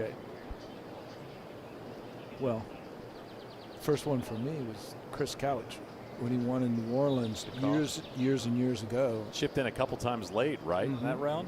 Won the golf tournament. But I just marvel at the way Fitzpatrick can operate around the green. Talk about a dream start for Cameron Smith. Chance to get to 2 under quickly.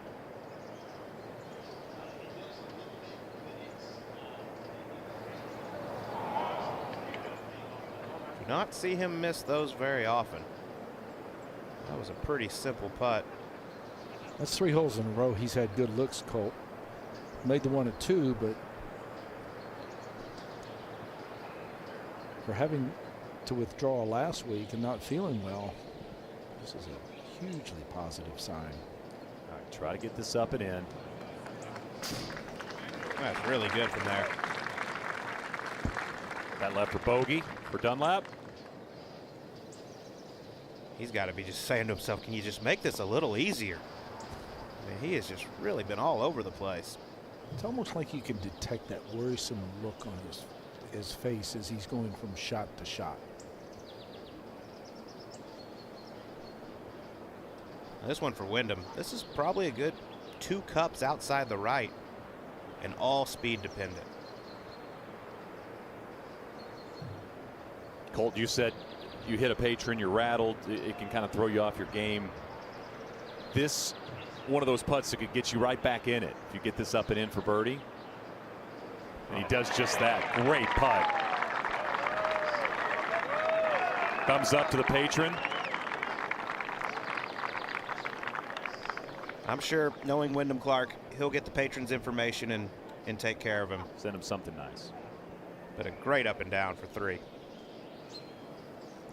Up at 5. And these are the putts that are so difficult.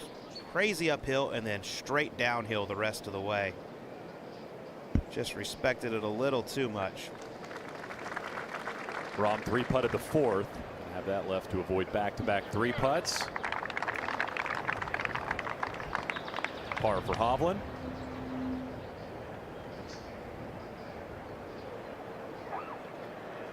I think the shirt plays today. That's very calm compared to what we've seen him wear in the past. Telling you. It's almost like he's muted with that shirt. Cole, did you see Wyndham's shirt earlier in the week? I wish I didn't. That was special, wasn't it? This would be a special bogey right here.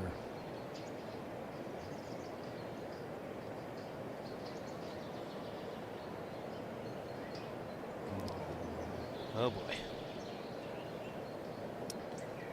It's just like everything's racing.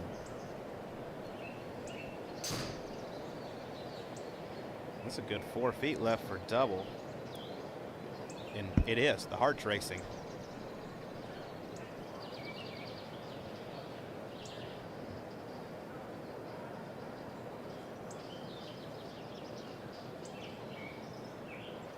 The field 3-putted this green the most of any a year ago. 33 putts on the 5th. It'll be a double bogey for Nick Dunlap.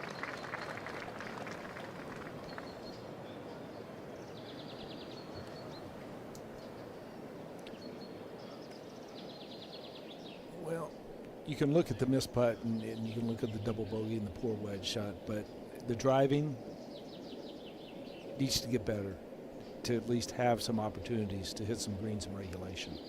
Just about an hour and a half or so until Tiger Woods, Jason Day, and Max Homa get their 2024 Masters underway. Interesting enough, the last time Jason Day and Max Homa played in a major championship with Tiger Woods, both at St. Andrews in different Opens. Day in 2015, Max in 2022. It's a great save. Good 2-putt.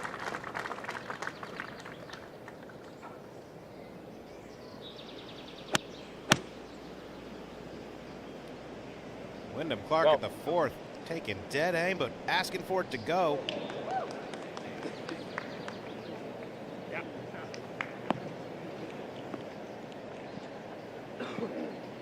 No issues there.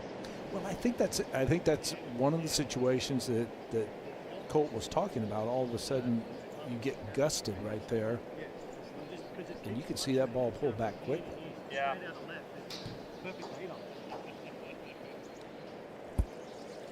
Fitzpatrick made his par, by the way, up at the 5th. So nice up and in there.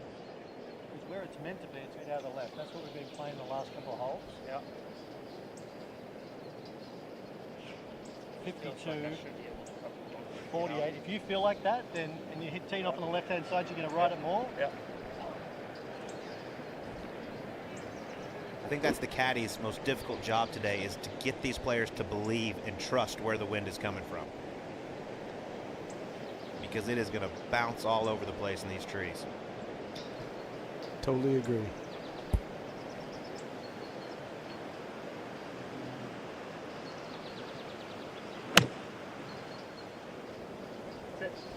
Sit.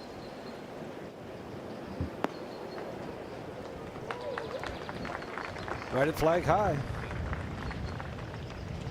It's a small sample, but it's been really good. Billy, we talked a little bit about Victor's struggles with the ball striking this year. 104th in approach to green. He was 10th in that category a year ago. 135th in strokes gained tee to green. 5th in that category a year ago. I mean, these are massive drops for one of the best players in the world. But I do like, I mean, what we've seen through 4 holes. Been dialed to this point. I mean, there were plenty of question marks. I mean, a player of his caliber to have his best finish in 2024 be T19 is shocking. That coming at Riviera.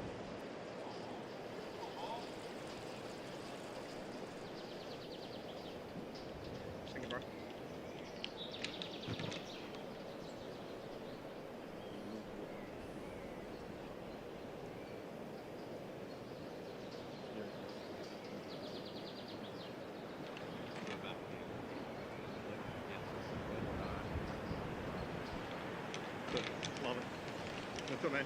Talk to him. Cam Smith was really starting to find some form. Lost in the playoff a few weeks ago.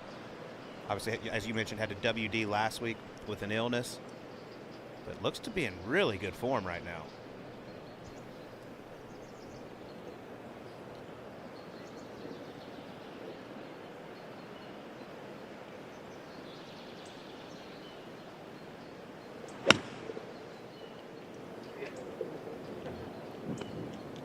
Judging by that reaction, I'm guessing it's left.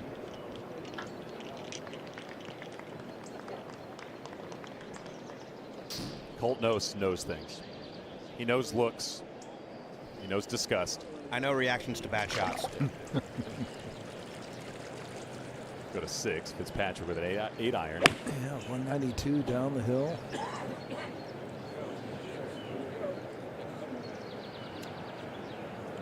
It's going to catch slope in the green.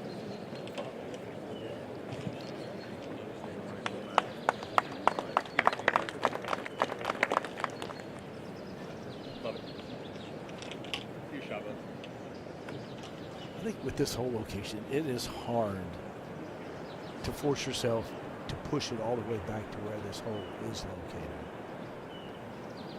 I think visually you see there's not much behind it, but if it goes just barely through, it's a really simple up and down, in my opinion, from behind it. I think it's a easier up and down from over the green than from 65 feet short of it.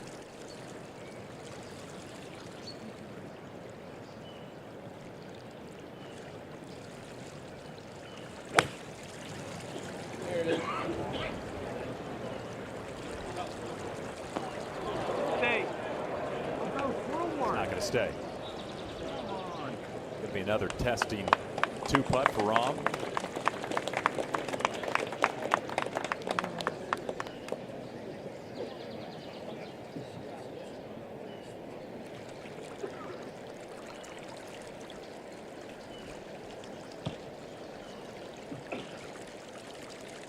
Now for Nick Dunlap, just something solid, something inside of 25 feet. Give yourself an easy par, if nothing else, to get this day going. He had a solid shot back at the par 3 fourth, but other than that, he really hasn't found the center of the club face.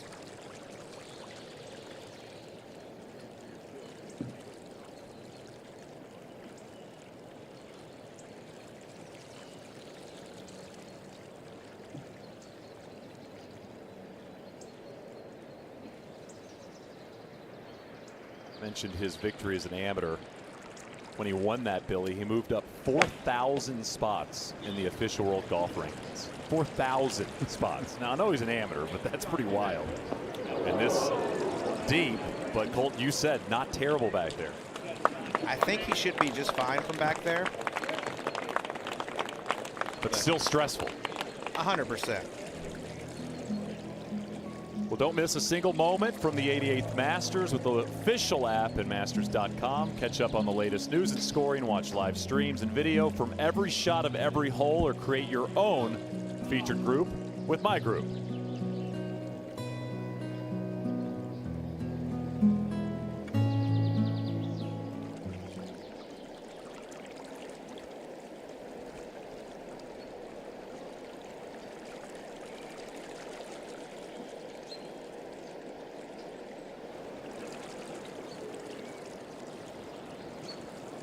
Back over to the 4th. Cam Smith did not love that swing. This will be extremely slow, coming up a very steep ridge. Anything inside of 4 feet would be really good.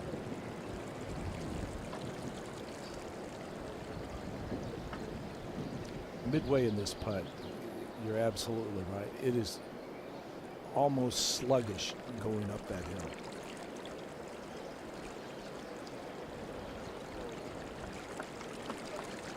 Judged it pretty well for speed. Cam Smith going to have about 4.5 feet or so to save his par at 4. Where all the balls on the green are, you see just the lone birdie.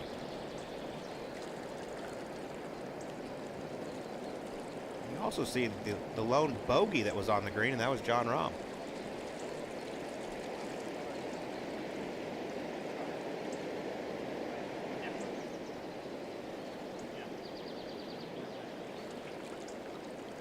It's pretty crazy to think how Wyndham has turned around his putting. He traveled to Pebble Beach with 9 putters and then proceeded to shoot 60 on Saturday, and now has been on a tear since then.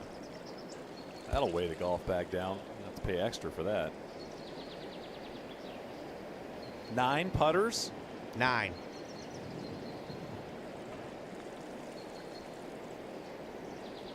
This one seems to work pretty good. Yeah. Perfect for speed. 2 from there. Always good. But I thought it was interesting with this being his debut in the Masters. Most guys are so excited to get there. They want to get there crazy early. He didn't play last week. He's trying to treat it just like a normal event. He flies in on Monday, did nothing different. He didn't play last week. He's trying to treat it just like a normal event. He flies in on Monday. He didn't play last week. He's trying to treat it just like a normal event. He flies in on Monday, did nothing different.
That's a good birdie 4. Connors at 12. He's not afraid to put the ball up in the air.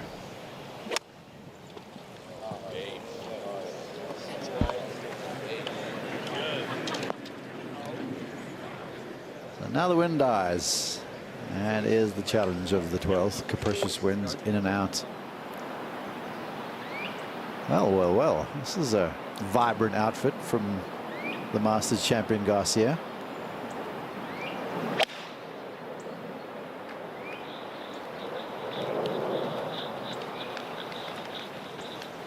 Oh dear.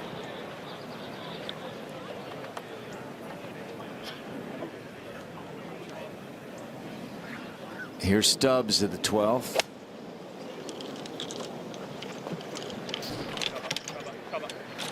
seen 2 balls, 1 perfect, 1 along. He judges perfectly there. That would be good for later on in the week, Jasper. And the flag's there. He's going to hit one to the left of the flag because he's smart. Now, for everyone, but especially the amateurs, you hope you're here late in the week.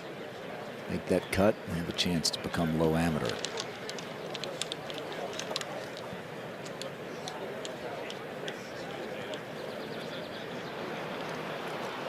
And our first look at our leader, Ryan Fox. Big, burly, powerful New Zealander.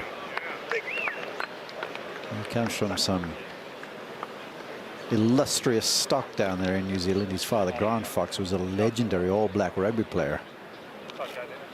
And he's an athlete, this Ryan Fox. He's out ahead of the scrum. 2 clear of DeChambeau and Ben on. You've got the Masters winner, Danny Willett, tied for 4th. We've seen some fireworks. We've also seen, as usual, Augusta National take a few back.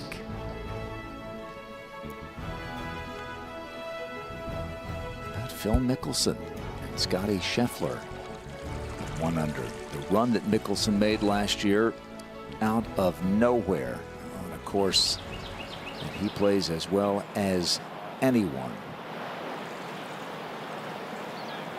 Chris Kirk has a 3rd here at the 11th. Trouble off the tee and now scrambling. Resurgent, the Atlanta native. His career of late, won earlier this year in Maui. Always has that syrupy rhythm, but that thing's turning dangerously. Just enough miss hit there to come up shy.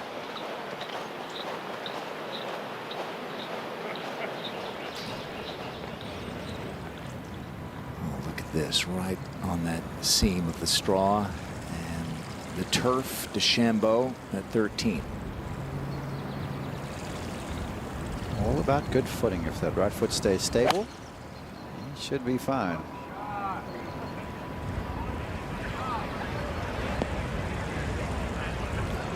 Will it stay? Yep, right there around Eric van Rooyen territory.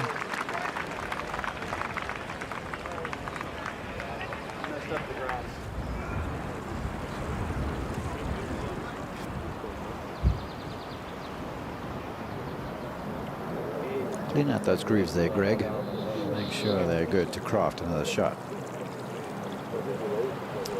Torbjorn Olesen. Long drive, Grant. Just a medium iron into this par 5.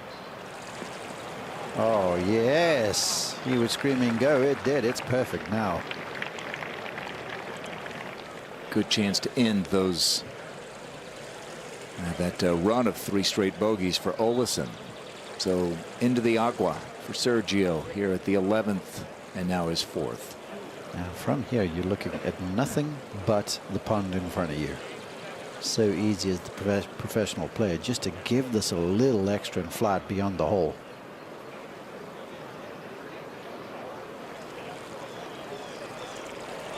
Well done.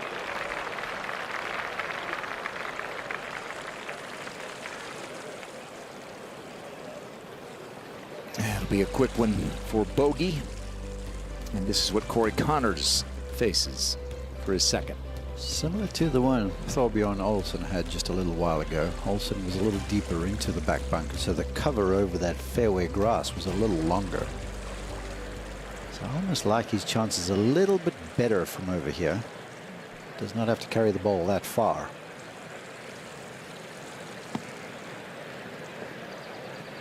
Oh yeah, little sizzle. Very nicely played.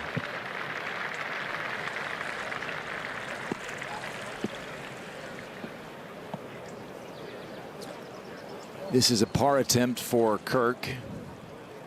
The 11th. What's the cadence of the swing? It doesn't vary whether it's driver or medium iron or lob wedge. Never hurried.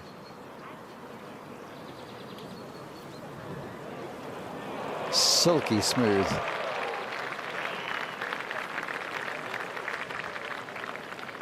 And it's like that was a hard-working bogey 5, wasn't it? Back at the 12th, Stubbs for birdie.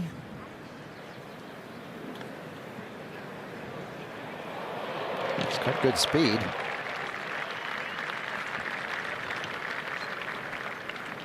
That was a brave run by the young Australian there.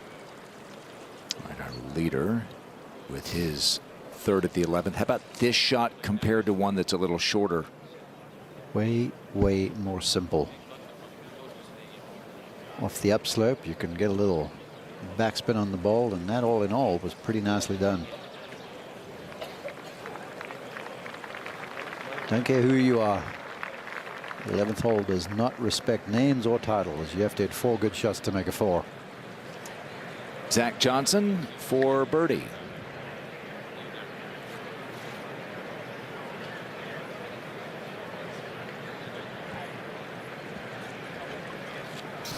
Final round last year, this 12th played as the toughest hole on the course.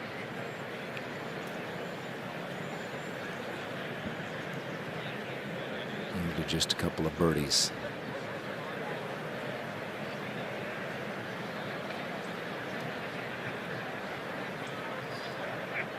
$155 yards in the card. Golden Bell. Amazing our hole. For most of these guys, just some sort of a wedge, maybe 9-iron, can play so challenging.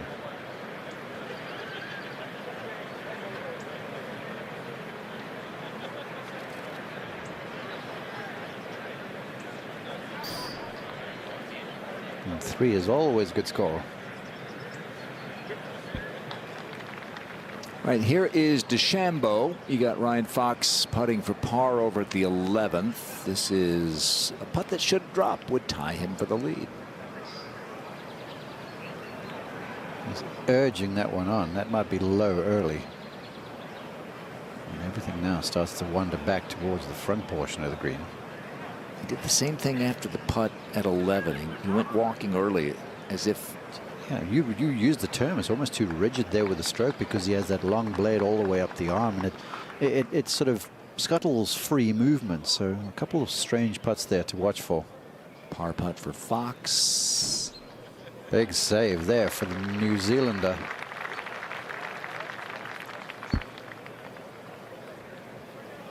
He just looks like a rugby man, doesn't he? Shirt tail coming out, just striding with purpose. And with a par, most importantly, over to the 12th tee. Keeps his lead of 2.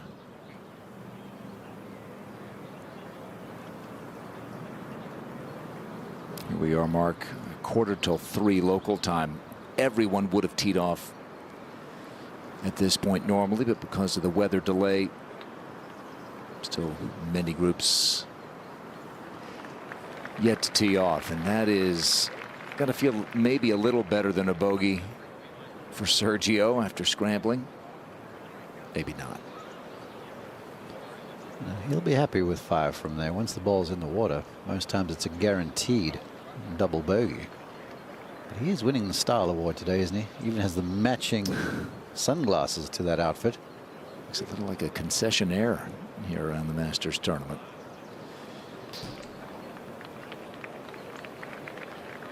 Dressing the part to fit the vibe. Olesen, as you noted, 3 straight bogeys to drop back, but a chance to reverse his fortunes quickly. Big tee shot, wonderful second. This is all in the read, and then the bravado to trust the fact that you have to hit this one harder up the hill. It doesn't move too much, Grant.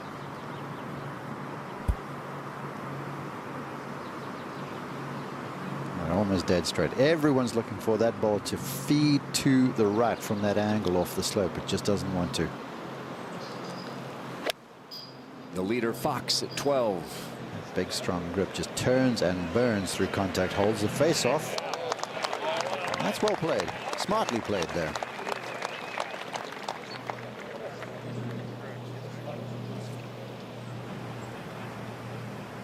Now Olesen birdie. Back into red figures. 22 players, Mark, under par at the moment.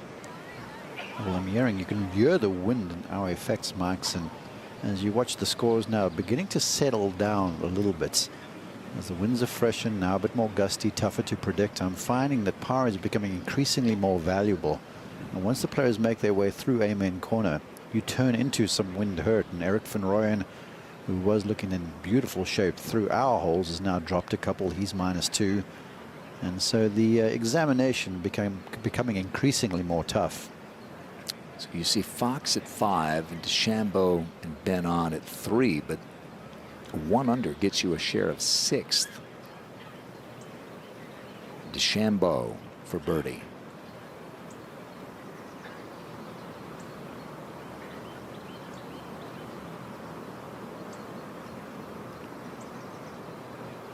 That was way more free there. That's nicely done, Bryson.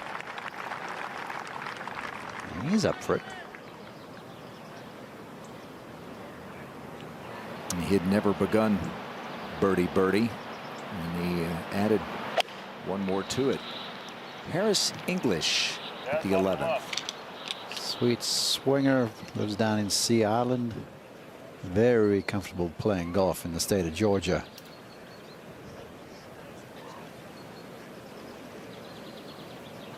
Here is Ben on. He's way down the right-hand side. That's to the right of the stand of pine trees that flanks the right-hand side of the fairway. Fromier's going to have to fashion something around a couple of pine trees. Not sure he turned that one enough.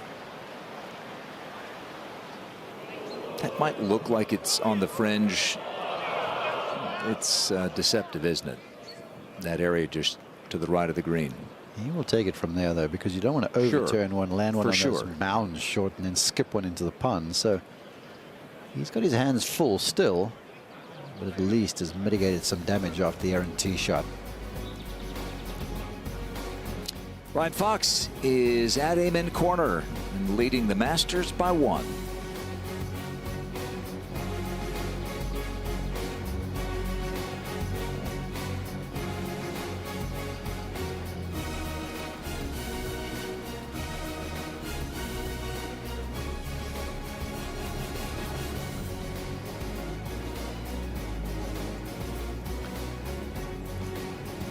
Nice 2-putt birdie for DeChambeau at the 13th. And Scotty Scheffler with an appearance on the leaderboard. Imagine that. Phil Mickelson 1 under through 10. Nice playing from the left-hander. There's Wyndham Clark, Masters first-time participant, US Open champion. Will Zalatoris battling through career-threatening back injury the last couple of years. Did not play the Masters last year. When he does play the Masters, he plays well.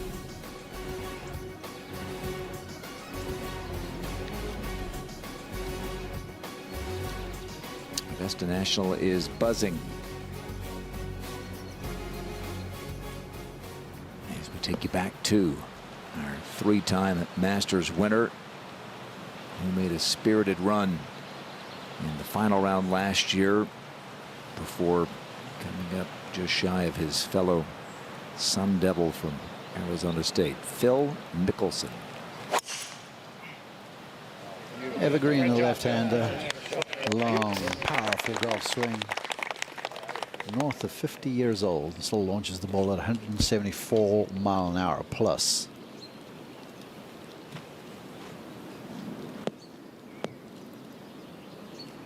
Speaking of power, with about what, half the swing of Phil Mickelson, Tony Finau. Yeah, if he was cruising at gears, I would say it's 4th gear, and he has about 7. Very seated at address, the tall man. Try to give that a bit extra, but out in front of it with the body rotation off to the right-hand side. He may want that one to go even farther right. It's down in Ben on territory over there. Could be okay. Up ahead, just shy of the green, Harris English. Got wonderful hands. Harry was his nickname in college. They called him Hands Harry because of the skill around the greens. Tall man, softly spoken, real soft touch. Almost looks like he could never play badly.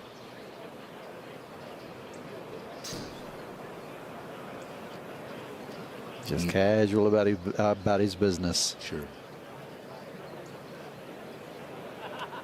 Playing with another guy who has that vibe, doesn't he? Lucas Glover. On, scrambling here, just off the green at 11. Well, you called it. You see there from the other camera, it looked like he was closer to the surface. Now pay attention. You'll see him step to the right-hand side to watch that ball beyond the hole, get a piece of an idea for where the ball's going to break on the way back up there. But we've seen so many come up short from there, so it's understandable. Goodness gracious. Another into Rays Creek for Sergio at Amen Corner. So here's his third. It's about 57 yards from that drop zone on 12 over Rays Creek. Yeah. Sergio doesn't often leave to the imagination how he's feeling. Bob Jones once said about that third shot, once the tee shot has been played into the creek, the short pitch to the shallow green is terrifying indeed. And I can vouch for that. Every player, once they're playing that third shot after rinsing your tee shot the first time, it is one of the toughest shots in the game from inside of 50 yards. I think Jordan Spieth would amen that. On has this for par. Glover waiting.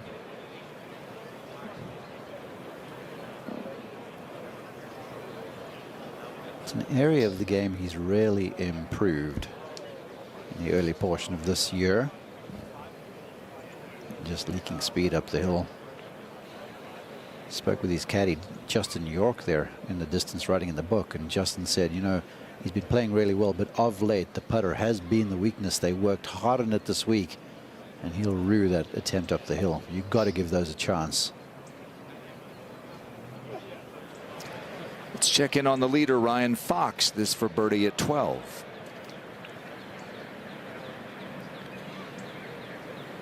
Putting up a gentle slope.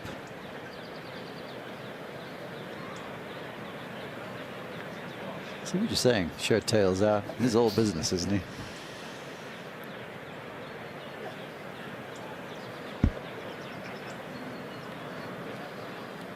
Son of the All Blacks rugby man is 5 in the red, leading it by 1 over DeChambeau.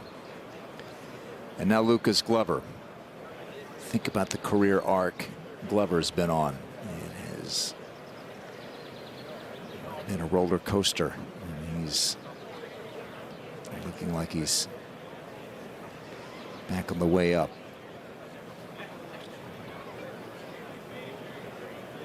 All because of that club. Went to that broom handle putter, parlayed that into 2 victories in a row late last season, and he says he feels like a new man.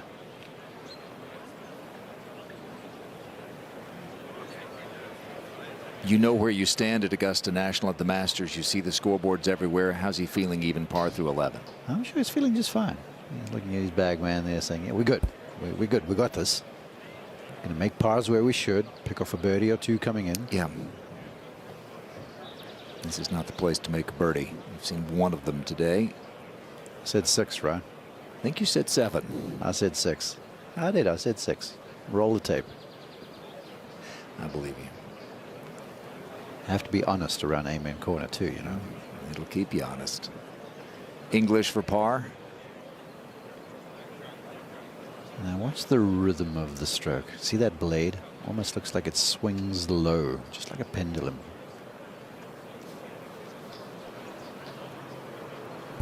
The touch in his hands is just gorgeous. I watch him play, and you watch his demeanor. He's like he has everything. seems completely unfazed, and you wonder how he ever makes a bad score.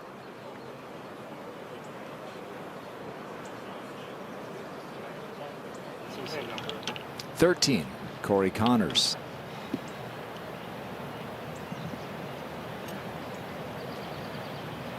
The third shot at 13 will always be an uneven lie, either above your feet or downhill, or both. See the ball above the feet, seem trying to hold off that face. Nicely done. And that shot there, always special to me. With the final round hole location and the flag back, my brother Trevor hit it to about 5 feet above the hole, made it for birdie. And that put him on the track to eventually win the green jacket. And after what had happened at 12, made bogey from through the back. Just want to get that one right back, and he did, and went on to win it. Phil Mickelson at 11.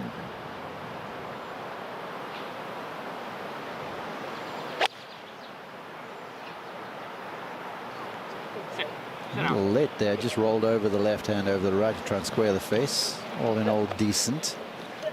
There's a real intensity in the Mickelson eyes right now.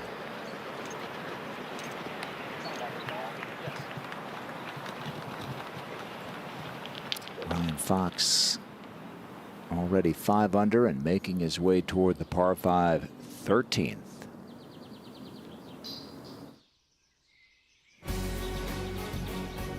It's day 1 of the 88th Masters. From Augusta National Golf Club in Augusta, Georgia, welcome to Amen Corner. And our leader is here at the par 5 13th. New Zealand's Ryan Fox in his second Masters leads Bryson DeChambeau by 1. The winner 2 years ago, Scotty Scheffler, is off to a good start, as are some other past winners of the Masters. Grant Boone and Mark Emmelman. On a day, Mark, that began a little later than we had anticipated because of a 2.5-hour weather delay, we are off and running. We are, and most of the field were off and running early with the first hole in the southerly southwesterly breeze playing downwind, and we saw a number of players jump under par quickly. But here as the wind has continued to blow, conditions drying out a little bit, Grant, the examination is stiffening. Tony Finau right off the tee at 11 and trying to get back in play. Tremendous. How's the spin he got on that there with a medium iron back into wind? That was spectacular from the tall man. How many years have we heard Tiger hit tee shots at 11 and say, get way right? You don't want to be just a little right at 11, and Finau was far enough right to have a shot and took advantage. Harris English at 12.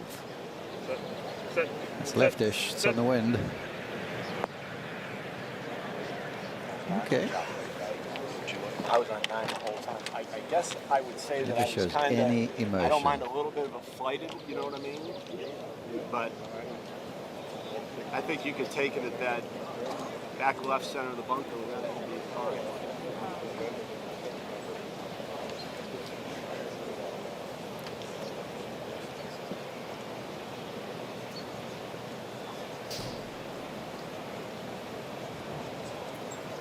Glover.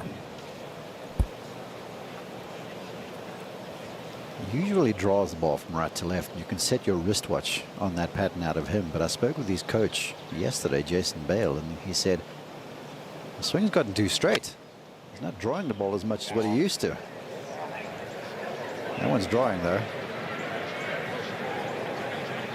Oh, didn't see it come back. By the sounds of the patrons, I think that one stayed up in there.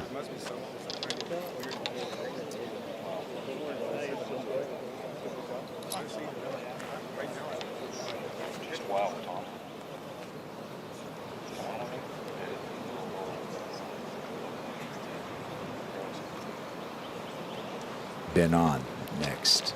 Just a beautiful ball striker. Hits a really heavy ball. Does not get very much affected by the wind. As you would expect, he flushes.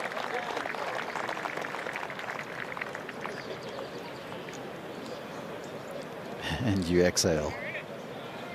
It's a common refrain once the tee shot finds the green on 12.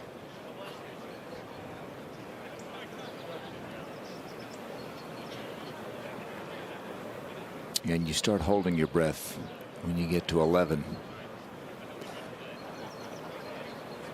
Mickelson, Finau, and Sepp Straka. Take a look at the left-handed winners. Mike Weir was the first left-handed major winner in 40 years, following Bob Charles back in 2003. You thought for sure Mickelson would be the first left-hander to win the Masters. But Weir beat him by a year. Mickelson made up for lost time, and then Bubba has won twice. Phil's all up for it. Looks like he's got eyes on the prize right now.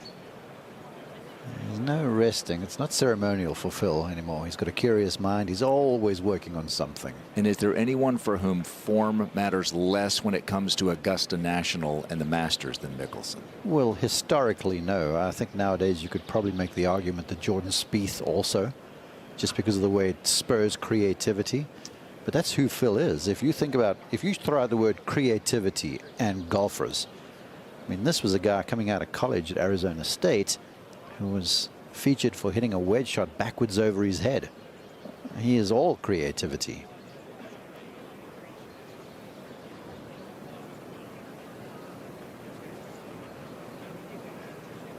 Get there. That's what you got to do. You take the wide line. You trust gravity. Majestic.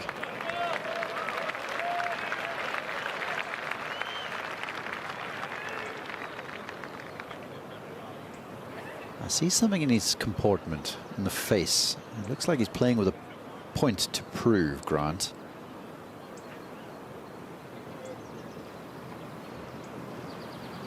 Corey Connors.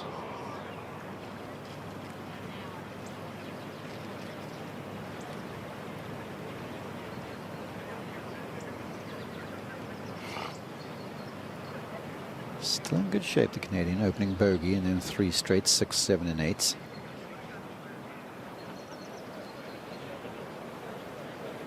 All right. This is Sepp Straka back at the 11th. Just the lone birdie on his scorecard today, and then a bogey back on 10 dropped him back to even. Tall Austrian, Ryder Cupper. Wonderfully simple action throughout the bag.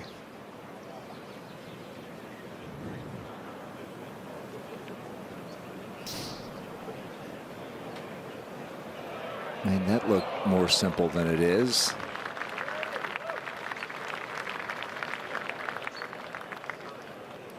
He made an ace in the par 3 contest yesterday afternoon. Second year in a row he's done so, Grant.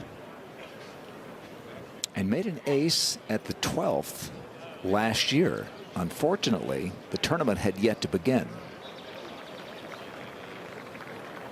Those irons dialed clearly. Not as busy as some of the scorecards we've seen, but even par through 11 puts him in good stead here on day 1. Well, that's kind of how he plays. Never too high, never too low. Last year shot a final round of 64 to win in Illinois. That was a wonderful round of golf that included, strangely, a double bogey on the last hole. Mickelson is not much left for his par putt. This is Finau for birdie, and what a steal this would be. These three have got the speeds from up there figured out, don't they? Nice job for Finau, who had the entire Finau clan out at the par 3 contest yesterday afternoon.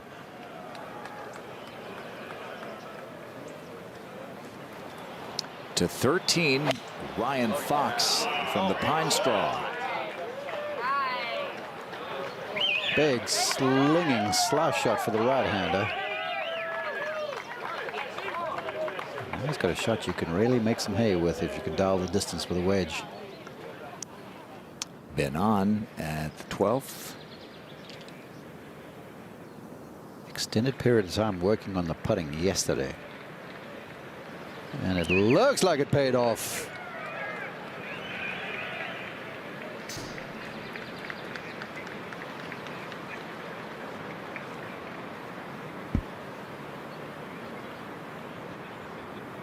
We've seen our share of birdies at the 12th today.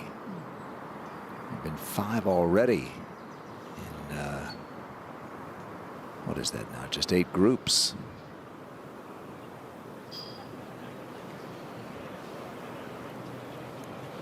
Finau in with par,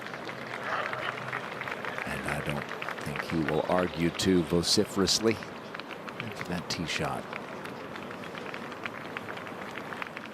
Every reason to believe that some big things in majors are ahead for him.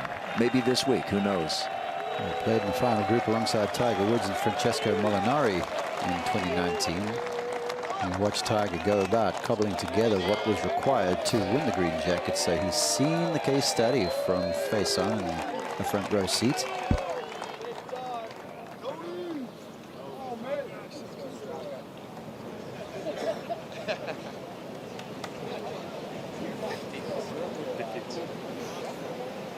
Mickelson at the 12th.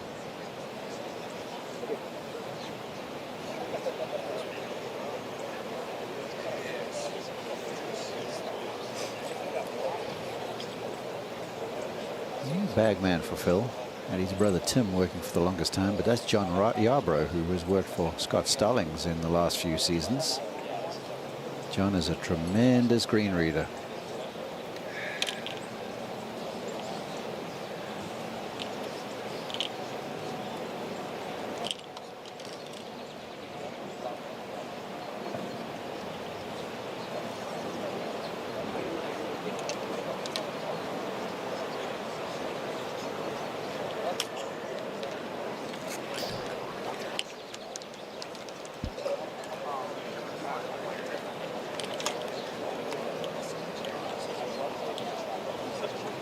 Moving over to the left-hand side of the teeing ground. Now this is to try and create an angle for the tee shot here on 12. I've spoken at length about the left-hander being able to hit a draw to a target like this. You see this target on 12 and certainly the one on 13 has the same shape where it's front left to back right.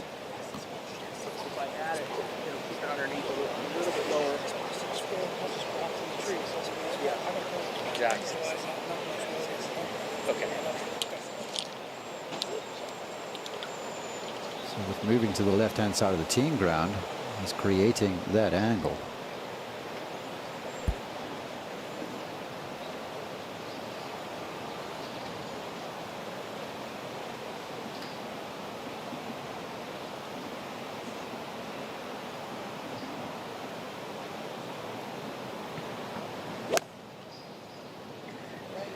Hey, Daddy.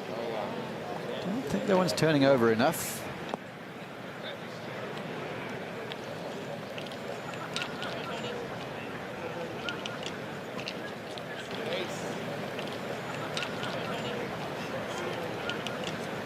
Here's a look at where the tee shot to come to rest at the 12th today.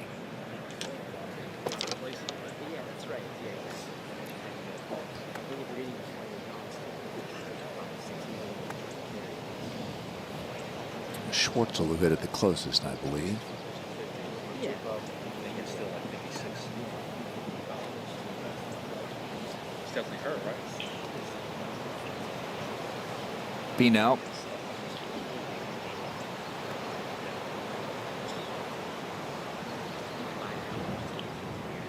Let's quickly get over to 13 and the third for the leader Ryan Fox. Uh-oh. Hit a lot of ground before the ball over there, Grant. Downsloping line. He just laid the sod over that one.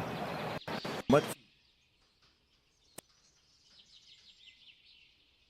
First to Finau at the 12th. Curious case. He fades drivers, loves to draw irons. It's a little fade pass knocked down. Perfect. What he would have given to find the putting surface in the final round of 2019. like Francesco Molinari and 2 others in the group ahead. Found the water. Tiger went on to win. Ryan Fox leads at the moment, but he is working hard for par at 13.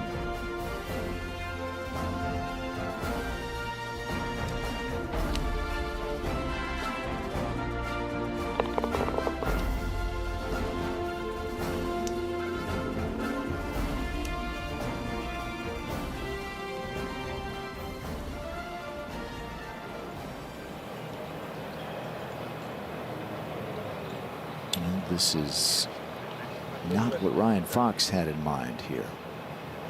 5th shot coming up at this par 5 13th. I guess challenge here is to slow down the mind. Things start moving very, very fast, which is so strange because he's playing beautifully up to here. He's 5 under. Pick your shot.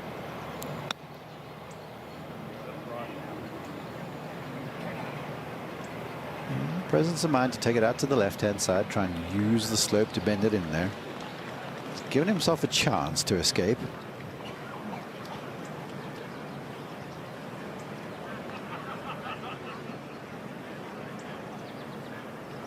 Well, that lead for Ryan Fox is gone.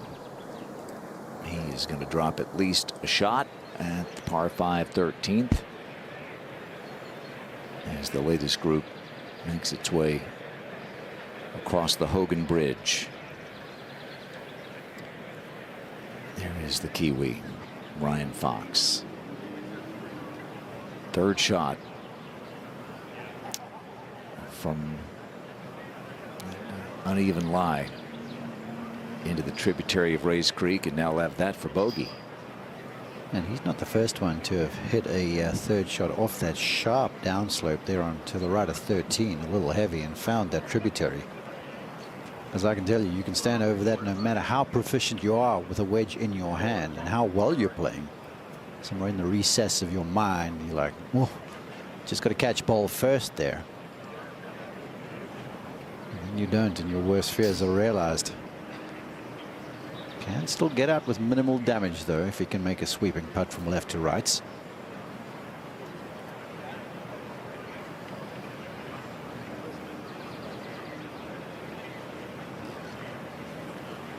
It's why this is one of the great par 5s in the world, isn't it? You can make eagle, and you can have a moment like Ryan Fox is having now. Well, yeah, I mean, right in beside playing competitor Sergio Garcia en route to his Masters victory. And a famous tussle with the Azaleas down the left-hand side during the final round. Somehow managed to make the par 5, and that led to his Masters championship win finally. Straka with Mickelson over in a similar spot. Did Mickelson have to mark? I think he did. He's got the ball in his hand, so yes, clearly in Straka's line.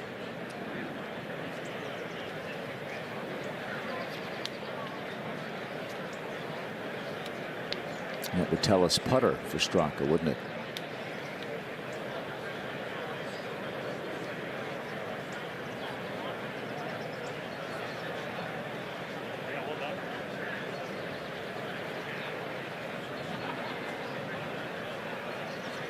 Seen a lot of players come up short from that spot. But a lot of players very cognizant of the fact that the green does slope away from you, so they just hit a little softer. But all in all, we've seen a number of players from in the back there go with putter, do pretty well, salvage the 3 and move ahead. And when they walk off that green, you exit to the back right-hand side of the green as the players play it. With a 3 on the scorecard, you're feeling pretty good about yourself.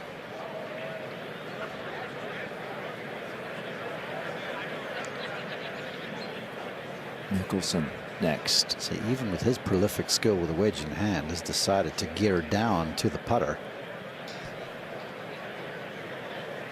Got a read for the speed from watching Sepp's putt.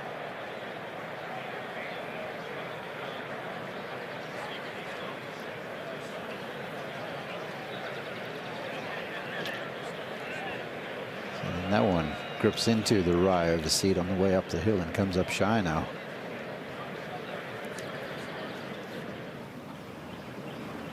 Sergio for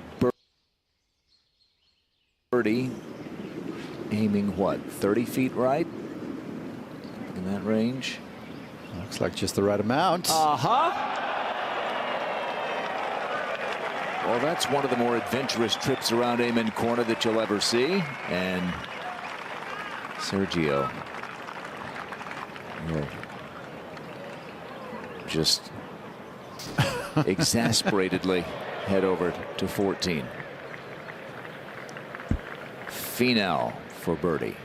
It's easy to hang this one high on the left-hand side. That short, sharp stroke just not giving it enough speed.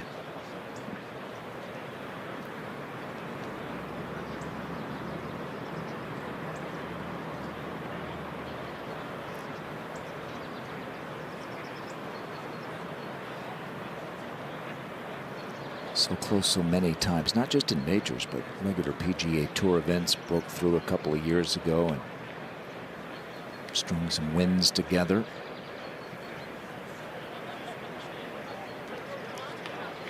Mickelson. We spoke of his reliance on John Yarborough for the green reading. You can see there Phil just stepping aside, allowing John to do the honors. That's first check on Ryan Fox for bogey.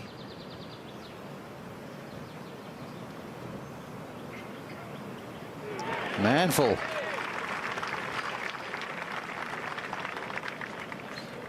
There's a huge save, big to his cause. Not just the scorecard, but the psyche also. Here to get to a downwind par 5, the shortest of the 4 on the golf course, and make double bogey. Mickelson for his par to stay 1 under.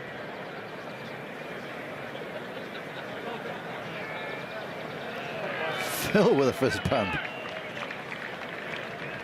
He knows.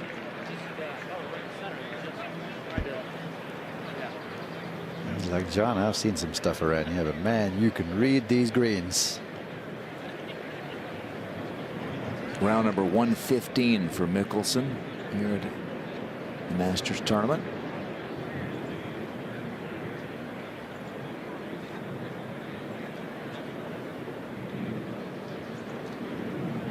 He'll head toward the hole he's played better than anyone in Masters history, par 5 13th.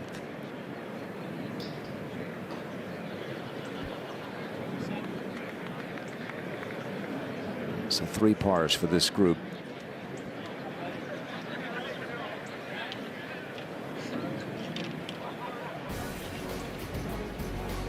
Ryan Fox drops a shot at 13, trots to the 14th, tied for the lead with Bryson DeChambeau. Round 1 of the Masters.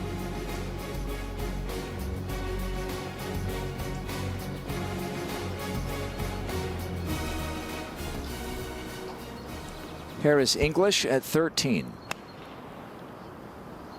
That was full-blooded with some sort of long iron. He can hit the ball very, very high. That's helpful around these parts. Maybe. Just the slightest chance that could have hung up. There's a grass embankment back there where that ball rambled down. So with a little fortune, he could be okay.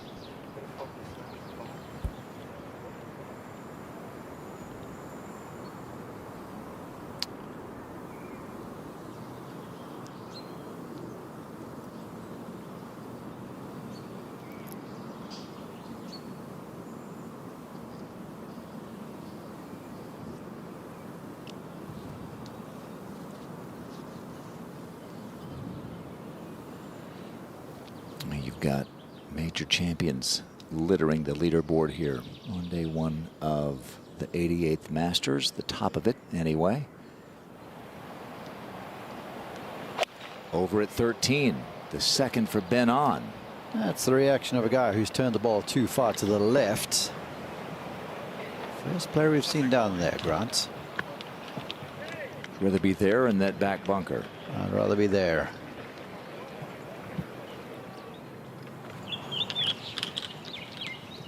And now at 13, Phil Mickelson. View from the new teeing ground. Was moved back there last year, adding some 35 yards to this par 5. So it almost forces everybody in the field to go ahead and go with driver to get the ball around the elbow of the dogleg.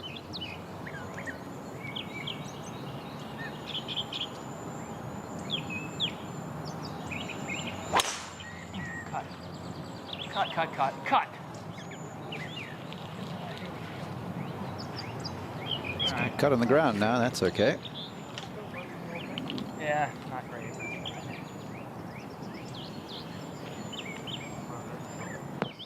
Let's take a look at this evergreen action. Always big, wide arm swing. Shaft gets a little flat back there, but look at the length. I mean, this man's north of 50. Look at the right hip behind him, left hip. Now he turns, he swivels. Look at that left hand. Releasing over the right, almost letting go with the bottom hand. That there was a little in the neck. Pulled that one off to the right-hand side, but it's going to fade back, and now he's okay. That's a swing of a man who's north of 50 and still got all sorts of speed. Speaking of speed, Finau.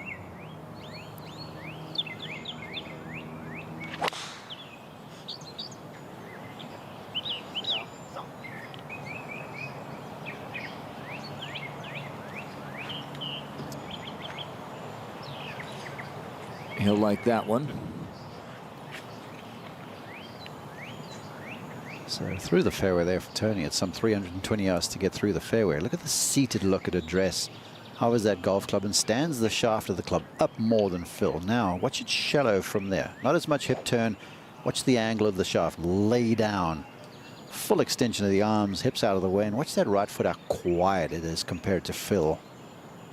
Has got so many levers, long arms, long legs, doesn't maximize all of them, and still hits the ball north of 300 yards. Doesn't even break a sweat.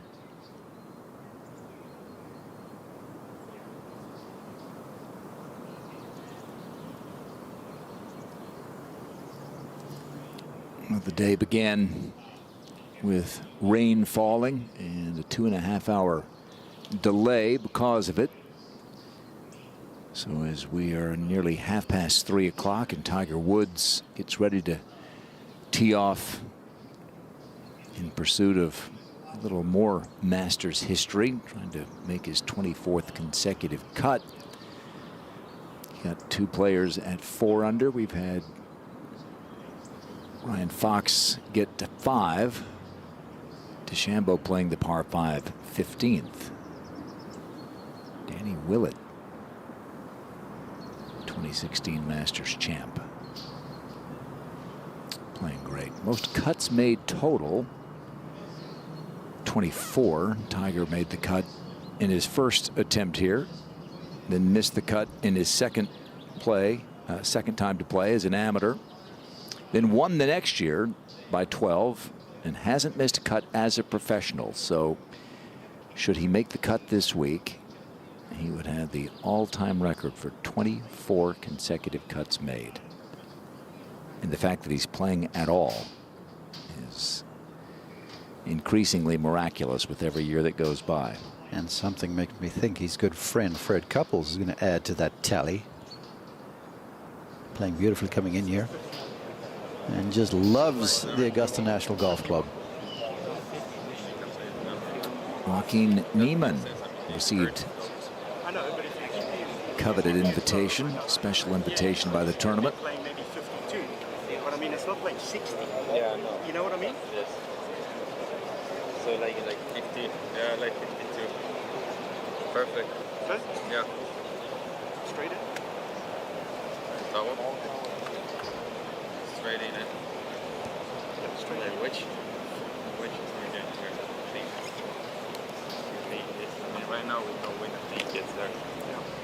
So point blank back. But do you like that or you just like this one? No, I like this like one. You can see that. You can see that it's playing 50. Okay. Perfect.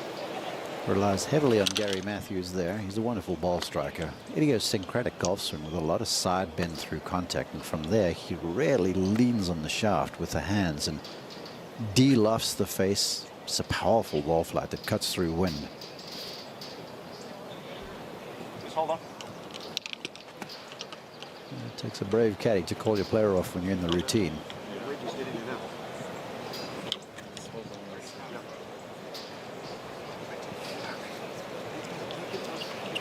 Just felt a gust of wind there. He's definitely hurt. He should be definitely hurt. But I mean, but you feeling that? Yeah. It's hard for people to pull on these. Went from 9-iron to wedge. That's the signal from Gary. He's playing back into the wind. 150 is the number.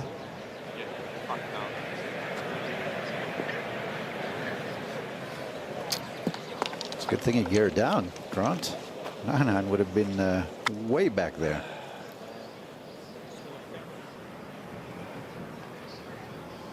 Over at the 13th, this is the third for Ben on.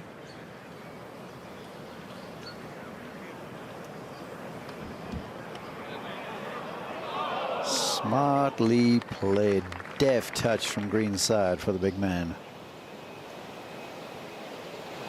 Russell Henley at the 12th. Ordinarily a beautiful iron striker.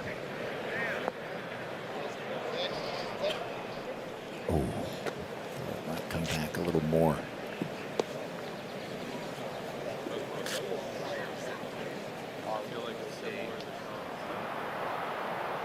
At the 11th, Ricky Fowler. Oh, flashy finish like his hero Arnold Palmer. Had to try and fade the ball against the breeze and find the green.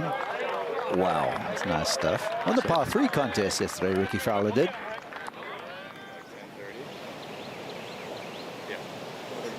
Here's Nick Taylor at the 12th. Emphatic victory at the Canadian Open last year on that final hole in the playoff against Tommy Fleetwood. Made a 72-foot eagle putt to ice the victory.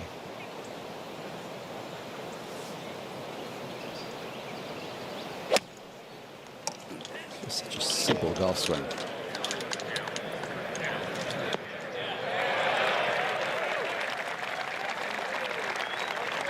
And smartly uses his pitch mark to stop the ball from spinning back any farther. That's how the pros do it. It wasn't a major technically, but it may as well have been. To win the Canadian Open on home soil. For the first time in over 50 years. Brooke Henderson on the LPGA Tour pulled off the feet a few years ago herself. There are few nations that love their golf more than Canada. In fact, Nick Taylor and Corey Connors, Adam Hadwin and Mike Weir played a friendly match earlier this week. They had their hockey sweaters on around Augusta National. Well, don't miss a single moment from the 88th Masters, the official app at Masters.com. Catch up on the latest news and scoring, watch live streams and video from every shot of every hole, or create your own featured group with My Group.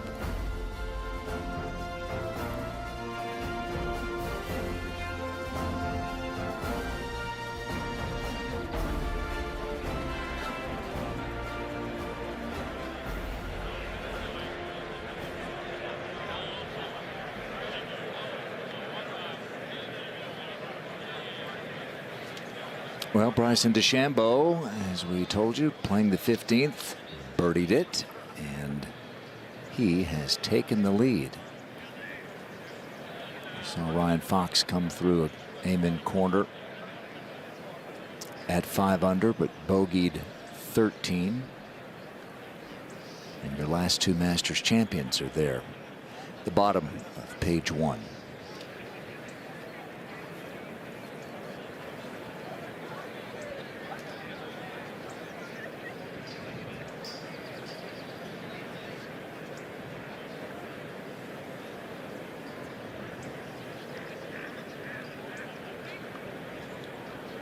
Five under is as deep as anyone has gotten today. And let's watch this third shot at 11 from Patrick Cantlay. He was expecting that one to just ease on down that hill a little more. Landed the ball likely right where he was aiming to. It's been a little lethargic from Cantlay. Went over par through his first 10. He is a major champion in waiting. This young man has all of the tools. Beautiful ball striker, wonderful putter, but most of all, he has what it takes between the ears. That's what Bob Jones said. The great Bobby Jones said, golf is a game played on a 5.5-inch fairway. That space between the left and the right ear. Here's a terrific young player, Min Woo Lee. We've seen him in the Masters the last few years. In fact, in his debut, shot 30 on the first 9, the final round. That is incredible. So close to the green to get that much spin on the ball down the hill. Playing hurt this week. His right ring finger is injured. And he's only one of the best golfers in his family. In fact, his sister Minji has got him by a couple of majors. This is Ricky Fowler, 50th major championship appearance. He's come so close so many times. Those 9 top 5 finishes. And here he is for a scrambling birdie at 11. He could be the second Oklahoma State Cowboy to make birdie here.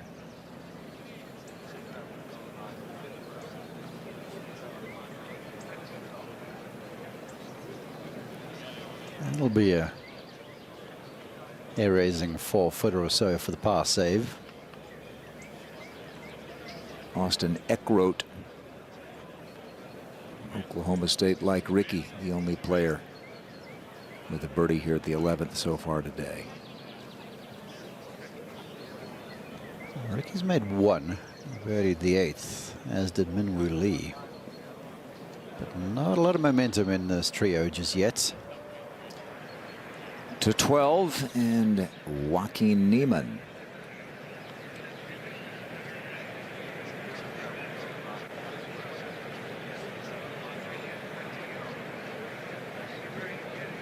Decent. It was well long of the 12th green. Had to traverse a lot of fairway grass, so to get the ball to a few feet was pretty well done. Right, this is Cantlay for par at 11. Never moves the blade, just moves those feet back and forth until he's comfortable. But spends another here on 11.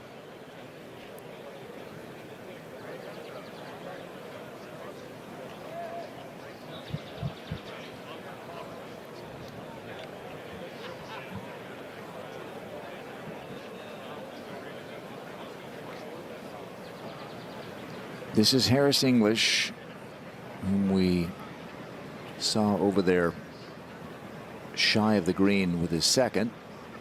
Saves his par. All right, so he was in the water. Didn't know if it might hang up on the bank.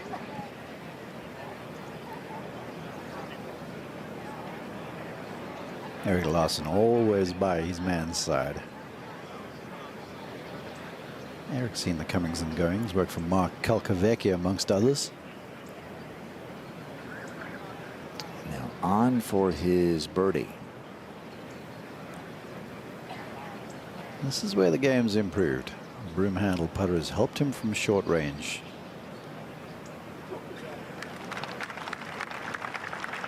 Former U.S. Amateur champion moves to 4 under and has a share of second.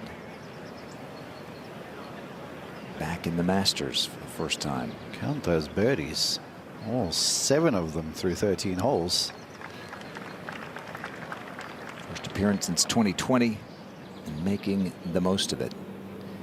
Mickelson waiting as the wind whips through the trees, through his shirt there. Saw this back in the 12th hole. Spends a lot of time prior to striking the golf ball where he just closes the eyes, visualizes the shot upcoming. aligns the mind and the body for the best attempt.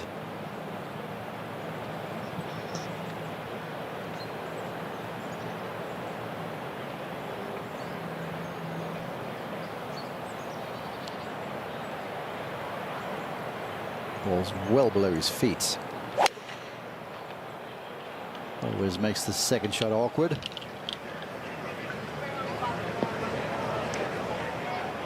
And as you would expect, ball below the feet, that would ease the ball to the left-hand side for the left-hander. The fact that there's that tributary to the right, that has some influence too, Grant. And here's an indication of the tilt in this fairway, right in the elbow of the dogleg, of how much it moves from the right-hand side to the left. It's a good 11 feet. So imagine with the ball halfway up there and you're a right-hander, how far above your feet the ball is. Mickelson knows what this shot is like for Finau. His tee shot did drift a little deeper than I thought originally. Caught a lot of golf ball there. Oh, tremendous. When you're strong and you've got that sort of golf swing, you could do special things like that. How about the tee shots at 11 and 13, and yet those approaches. Well, he's playing alongside Phil. Now remember, Phil authored a shot from in the trees there right on 13. So Tony's just going like, look, Phil, anything you got, I can do that too. Here's Min Woo Lee, the Aussie.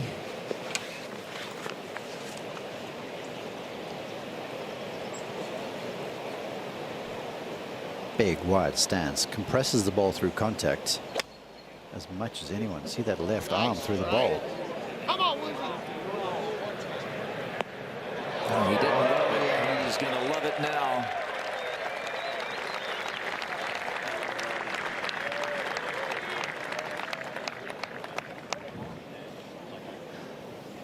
He is so dynamic, isn't he? He's really worried about that. So let's watch this left arm. Watch the forward arm through contact. He winds up, big turn. Now watch down to the strike. Look how far he leads that club with that left arm there. Doesn't let the face flash over at all. That takes some strength, people. You see the tape on that right ring finger. Said it's manageable, so we'll see.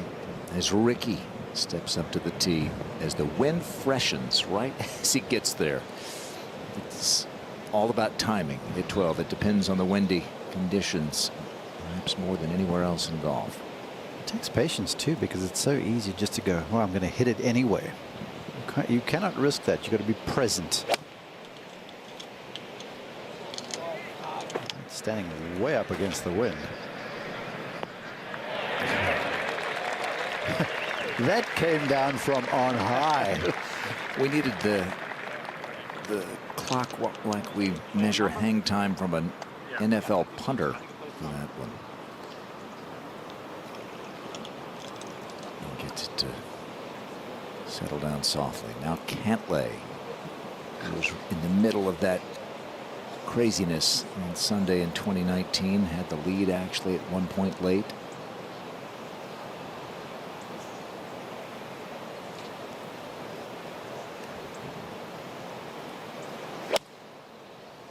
Very simple action there. Never out of balance. And he's worked that little fade pattern into the game, and that's very well done for distance and trajectory.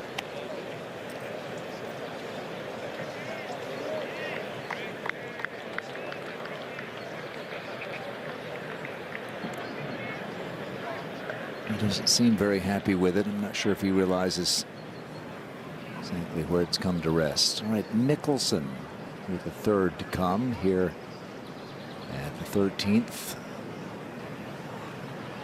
Bryson DeChambeau has added another birdie at the 16th, and so Bryson has moved to 6 under.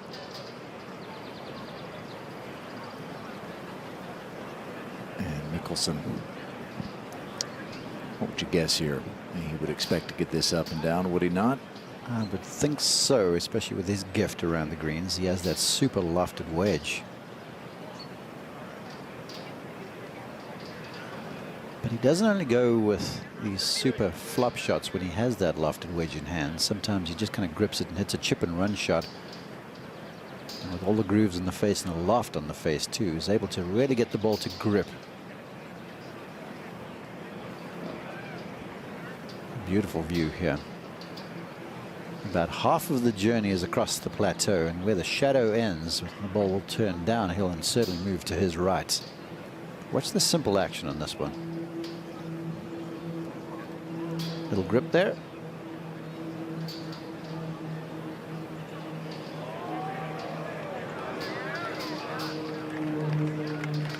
I'm somewhat surprised at that. I don't think he was expecting to see it move that much.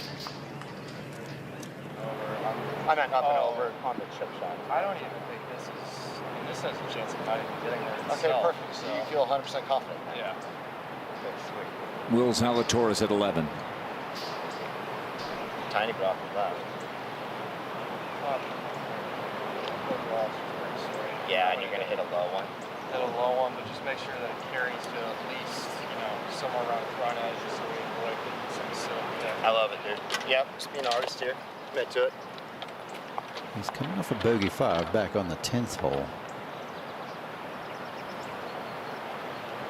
Watch words were being an artist here, and I got to tell you, ball striking comes easy to this young man. Big wide arc, very simple action.